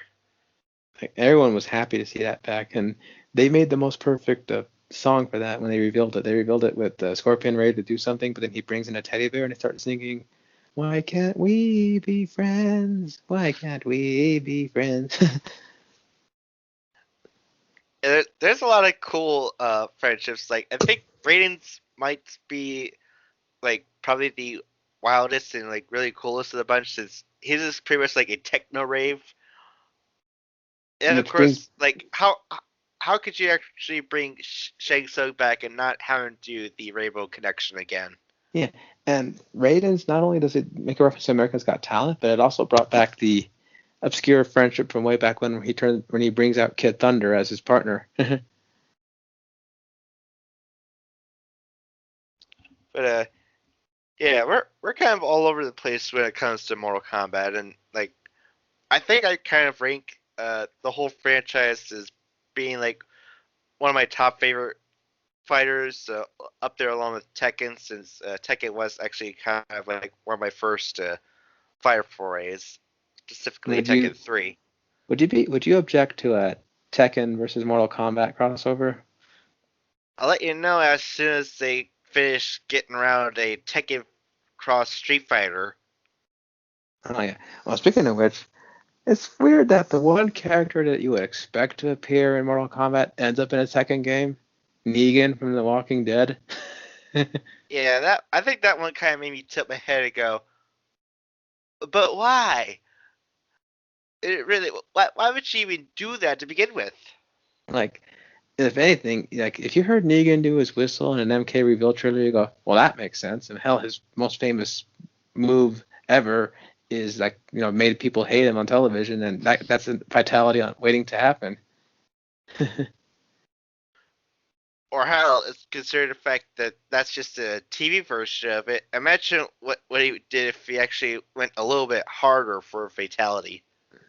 And if and we don't have the money, they could have shelled up the money to bring Jeffrey Dean Morgan as the voice and the likeness. Well, yeah, but he ended up in Tekken, so there's that. um, oh, also, there was another thing I remembered on that note. Um, Oh crap! I forgot what I was going to say. It had to do with MK. Oh, is it as big as Star Wars though? Like Larry tried to say all those years ago. It's not even as big as Doctor Who, for God's sakes. Oh, but I will say this though. Since we mentioned it so much, we should probably tell everybody about crazy Larry Kazanoff and that one statement they tried to make when they're trying to acquire the rights or something like that. Okay, so back in the day, Mortal Kombat was just a video game, but Larry Kasanoff was coming off from making Terminator 2, which kind of think it would kind of come full circle later with MK11 with that Terminator's appearance in that. But anyways, he actually got a glance at Mortal Kombat and like saw little dollar signs on it. It's like it claims it's like Star Wars, but with like Enter the Dragon kung fu ness. It's like if you give me the rights, I promise I will deliver you a movie, a TV series, a cartoon, action figures, cereal boxes, like the whole shebang. And of course, this is a little bit like early in the Mortal Kombat life In cycle, the so 90s, yeah. obviously the reply was, "You're out of your goddamn mind." In the But end, but after the initial game actually did turn out to be a big hit, then Midway decided, hey, where's that guy that was making all these proclamations of making a big franchise for us? Like, we and, need to get on that. and in less than 3 years, he did deliver two movies, a TV show, an animated show, figures, comics. So in a way, he did deliver on all that. But here's where the kicker comes in. Years later, Yeah, so when Midway went down, obviously the rights were going over to Warner Bros. Larry steps in and says, not so fast. I should have claim on Mortal Kombat. For you see, I actually brought out to more fleshed out lores. I'm the one that actually made Kano be Australian. I'm the one that actually brought a little bit more story cohesion in this, whereas the games did not. like, oh. And he Like said that the way they portray them in the games that Midway like were they only managed to offer into this franchise for just making the games themselves. And of course, the the stock games are fighters, such a yeah. niche with stock fighters, and obviously we're the ones that took these stock fighters and gave them characters and narratives and personalities and all this shebang. They're all And we threshold, yeah. Mhm. and we demand that we gain the right to buy this $40 billion franchise. That number makes Derek laugh every time. Like Star Wars had to be bought by with like 4 billion. Like you're actually coming in and claiming that this like very over the top violent game franchise is 40 billion. I highly doubt Mario has even come close to that number. I mean, but yeah, but the balls for him to say that they were just flat stock characters and Threshold gave them the personality and likeness, and that everything else is a derivative of our stuff like Scorpion, Sub Zero, and Johnny Cage stuff like that. I'm like, ooh, the cojones on that one. And this is all found out in the Matt McMuscles is what happened video on Mortal Kombat Annihilation. So if you want to see the text for yourself, he goes into a full blown read of it. And watching it, we were laughing, going, he did not just say that. But And I somehow, did go no. on. I was just saying that I was about to say that maybe by the time we wrapped up, but you finished what you were have your thought. Somehow, crazy Larry Kasanoff found a way to get his name in on the new MK movie produced by James Wan. I really can't wait for that movie. I have to make a little confession, like on this recording. I did get a peek at the first 7 minutes of the movie. Ooh. I'm sorry. I just wanted to see. I just wanted to see, but it's like it's so good. It's just it's got the right tone. It's got the right amount of violence. It's just it's Mortal Kombat. God And damn it. does it? I'm guessing it has more of a budget than Legacy had. Well, yeah, it's definitely doing the whole Hanzo thing with a little bit more uh camera work than Legacy did. Because Legacy was good. It was made by the same guy who did Rebirth, but it clearly had a limited budget compared to web series and of the like, right? Well, the first season did. The second one is they clearly had some money, but then near the end something went awry and they couldn't get picked up for a third one, which they clearly left on a cliffhanger for two. They actually did shoot the third one, and it was reportedly called Mortal Kombat Next Generations, with the X being the emphasis, and it was going to supposedly feature in the Combat Kids, Huh. but it was never released. The rights remain with Warner Brothers and NetherRealms on that one, I think. And that was after Machinima imploded too, since these things debuted on Machinima, I believe. Yeah, so obviously the only way you're ever going to see these damn things is with the physical release. But yeah, you're right. So it, and this is from a first-time director who's done mostly commercials, Simon McQuaid. Yeah, the new movie. But yeah, which makes me think back to the fact that they promoted a cinematographer to be a director for Annihilation, a guy who was clearly too big for that job, too big for his britches. Yes, but let's not like leave out a commercial director. I mean, a lot of commercial directors like started out with commercials, became big names. Ridley Scott. Michael Bay, Yep. and of course Zack Snyder. hmm So you're right. So hopefully, so far, you think he's got it so far? From the first 7 minutes I saw, yes, he definitely has. Especially seeing like the behind the scenes featurettes, it's like this guy clearly knows what the hell he's doing. And on top of that, even from the previews, you can tell the fighting is actually fighting. It's not just pirouetting ballerinas like in Annihilation. Yeah, funny thing is the martial artist they got for Sub Zero, his fighting is so fast and fluid that the catch crew had to at a point say, "Okay, wait, just slow down a little bit so that we can catch it on camera." Well, Joe Towson actually made a name for himself appearing in those those Asian action films called The Raid and The Raid 2. So he has like some killer fight scenes in those movies. But And yeah, this is definitely going to be a big momentous occasion. Really, the year before the big anniversary for the entire franchise. and I know you're sitting here wondering, are we going to get any Mortal Kombat 2021 skins for MK11? I mean, it's not out of the question. It's literally just skins. They could just add them in there.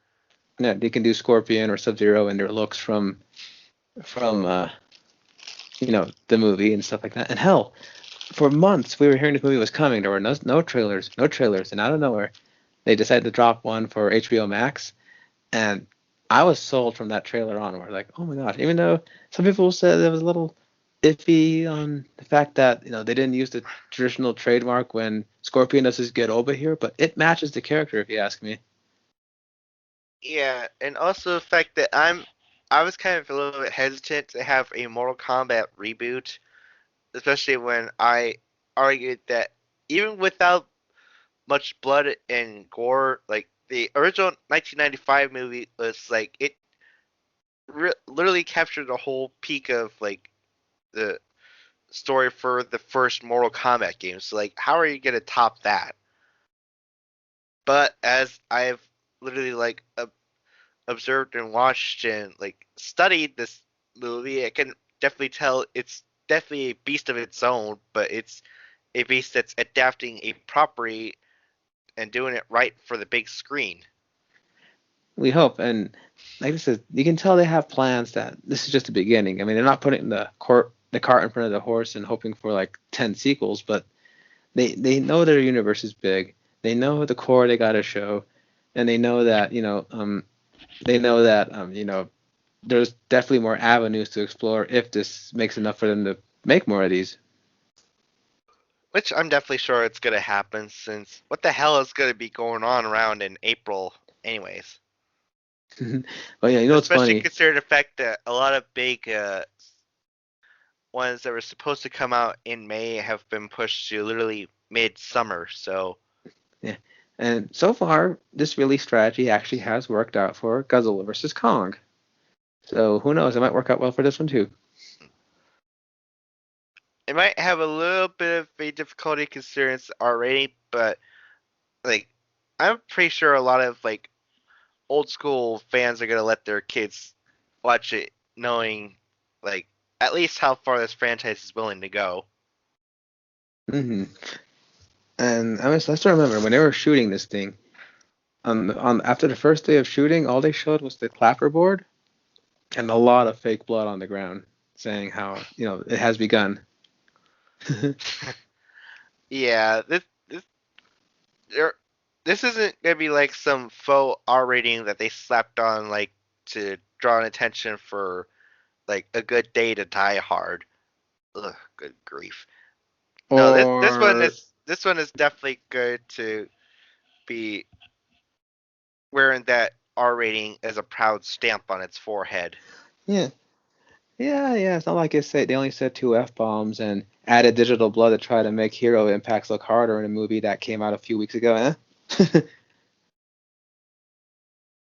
Although Steppenwolf cutting people apart does make more impact. So, in fact, it'd be so funny since DC is part of them that I don't know what they would have no reason to do this, but I would love it if they got Steppenwolf from the Zack Snyder universe to be a guest character in Mortal Kombat one day. He's got the big axe, he's got the sharp looks, and he can do moves that can count as a fatality. And that's kind of a stretch, but uh, whatever swings your boat. I don't know. Then again, for some reason, Steppenwolf has joined the realm of being memed into likability by a lot of people. I'm just still saying that like I can't watch the 2017 Justice League without thinking, yeah, like this is a lot of GIMP storytelling here. Why why can't I just go back to watching Zack Snyder's cut? Yeah. Um, but yeah, Mortal Kombat R rating just guaranteed. They made sure in the trailer to know that. I mean, hell, the first thing you see is Sub-Zero grabbing Jax by the arms and just bye bye arms. Oh, by the way, poor Jax. He has so many versions of how he loses his arms. In the original timeline, he did it to himself surgically to enhance his fighting ability. In the revamped timeline, Ermac rips his arms off.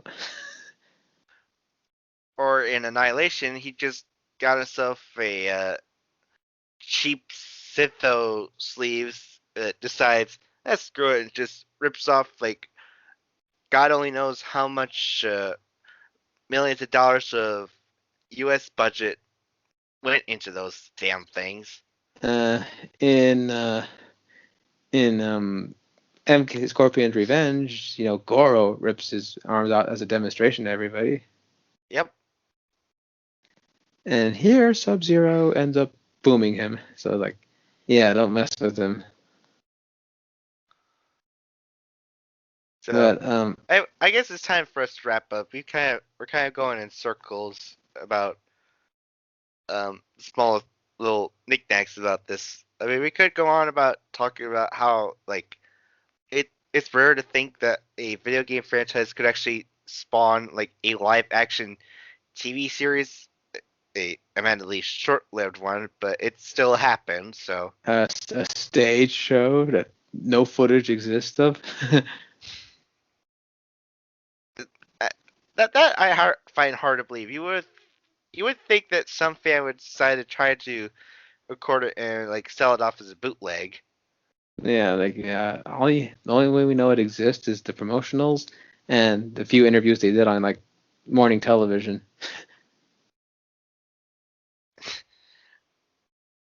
But But yeah, we can we do this. obviously we could talk about like the godforsaken spin-off games like mythologies or special ops, or the actually pretty well praised Shaolin monks. Yeah, like, so as you can tell, we really got into it. Before we leave, we should definitely tell this. So, who's your favorite fighter overall? The fighters I usually tend to pick tend to be Scorpion, Kitana, Sonya Blade, and sometimes Cassie or Jackie for the newer games. Devora, definitely. I love to play as her. Yeah. And pretty much like most of the guest characters, just for like the novelty of it. That's good. And do you have a favorite fatality? Uh, favorite. I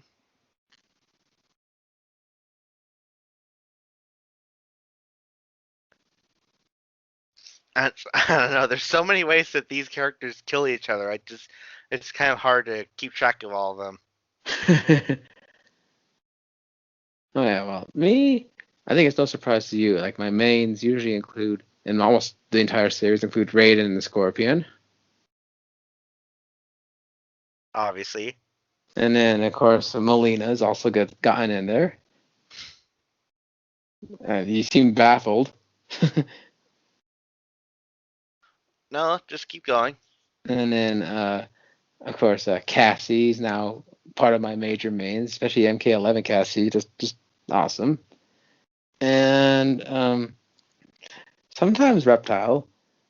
Johnny Cage actually, I was pretty good with Johnny Cage in the retro ones. I love doing the ball breaker move. And I've actually pulled off the ball breaker brutality. It's for I think it's MKX, but yeah, yeah, do it four and times and do it again at the last hit, and either like get the head blown off or eyeballs popped out, or both. I that's think. Johnny. Yeah, and but yeah, my favorite fatality is probably either the toasty or I actually do like the there was one that was like really cool to me. I'm trying to remember what it was. It was like MK4 had it. Oh, MK4 had some of the most hilarious ending cutscenes with the most awful voice acting you've ever heard. I mean, it's the '90s. You'd really be that surprised. Yeah, you're right. But yeah, ask Derek though. Most of the time when we go to a match, it's usually either a Scorpion or a Raiden that we do first as warm-ups, eh? Yeah. But, but yeah, that's pretty much my fellows. And um, also I've definitely grown an affinity for Katana, especially after playing her in MK11. Like I've always liked her, but playing as her, I really got a feel for her in MK11. Yep. So, And uh, my go-to guest character is Rambo. No surprise there. uh, but yeah, I think we're pretty much done here. Yeah, this was definitely a ramble, like the way I like it. And I mean, I can probably just go for days. I think for sure we might have to do a follow-up video just on our thoughts on the MK movie once it finally comes out. I mean, I have some other movie thoughts to put out there. Yeah, at the time I was recording, this kind of got a plethora of projects still in the waiting room. Don't worry, it'll be out before you know it. And like I said, by the time this video goes up, MK will have come out, so you will have seen for yourself if it was good or not. But good or bad though, I think this franchise will still kick around for quite a while. It has a lot more blood beating in that heart of it. Although, well, I guess you already have seen Aftermath, so I was gonna ask, like, where would they take the franchise in? Well, they could either do a clean, hard reboot, tell the story of the Great Kung Lao, or I don't know, pick up from one of the alternate timeline endings because there is a bad ending in Aftermath if you decide to go with the bad ending, and that one is actually a soul crushing ending when you think about it. I can't describe it, but you'll see it. So, so it's pretty much obviously another reason why I should just go for the good ending, of the fact that it's the good ending. Well, yeah, it's like those games like Force Unleashed and whatever, where you get to see an ending, and if you see the bad ending, it just ends bad for the heroes in a way where you go like, oh, that's just bad. Like that, I can't say what it is, but once you see it, you'll know it. You'll know it. I think I might end up just like googling it on YouTube after the fact. I'm there's no way in hell I'm going to select that like on purpose on my uh choice in hand. Hmm. I even told sister because I played the good ending. I said, let me go back and pick the other ending by picking the other fighter and fighting. And I felt actually told sister laughing, I think I feel worse. But yeah, I think there's plenty more like story they can do. I mean, I definitely want to see more of the combat kids. Yeah, I don't want them to just be like put on the wayside. It's like, okay, that was a cute experiment, but let's just stick with the good old fashioned mains. It's like, no, I want these characters to come back. They're awesome. They actually stand out as a characters themselves. They actually like make their own personalities, besides the fact that they're kids of like veterans. Also, I will say this: Mortal Kombat probably has one of the most longest running, like mainstay characters in any other fighting game series. I think the closest that comes to it is Tekken and Street Fighter. But yeah, it's just honestly so good. It's like steeped in so much lore, and it's kind of funny to think that it only just started out as like a big parody. It's just as a vehicle to just this like over the top, very violent video game. And I think you got Ed Boon to thank for that, staying that consistent through all the years. Uh, that no, I got nothing else to say. I'm kind of burnt out talking about this. Oh, it's fine. It's fine. I know I could go on for a whole other hour on this, but yeah, I think they get the picture and they get our feelings on this, and that hopefully you guys got some enjoyment out of this. If you're fans already, you guys already know where we're at. If you're not, well, hopefully this encourages you to check them out a little. So hopefully the next ramble that topic will probably be up in the air. Either it's Derek picks one or I pick one. We'll decide down the line. But I'm having fun with these centralized topics because it lets us really dig deep rather than just giving cursory glances. What did you say? Yeah. Yeah. All righty then. So I don't know what the next subject is, but we'll definitely have fun with that one. So until the next time, this has been Justin Cat 79, aka Chris, signing off. And any other words you want to say, Derek? Uh, it's combat time. Oh God, yeah, yeah. That's a whole can of worms there, but I think that's a story for another day. So, um, see you all next time, and we'll catch you at the next one. And okay, I really don't have nothing cute to sign off on, so I'm just gonna take a bow and say, have yourself a pleasant Flawless, evening. flawless victory. All right, catch you at the next one.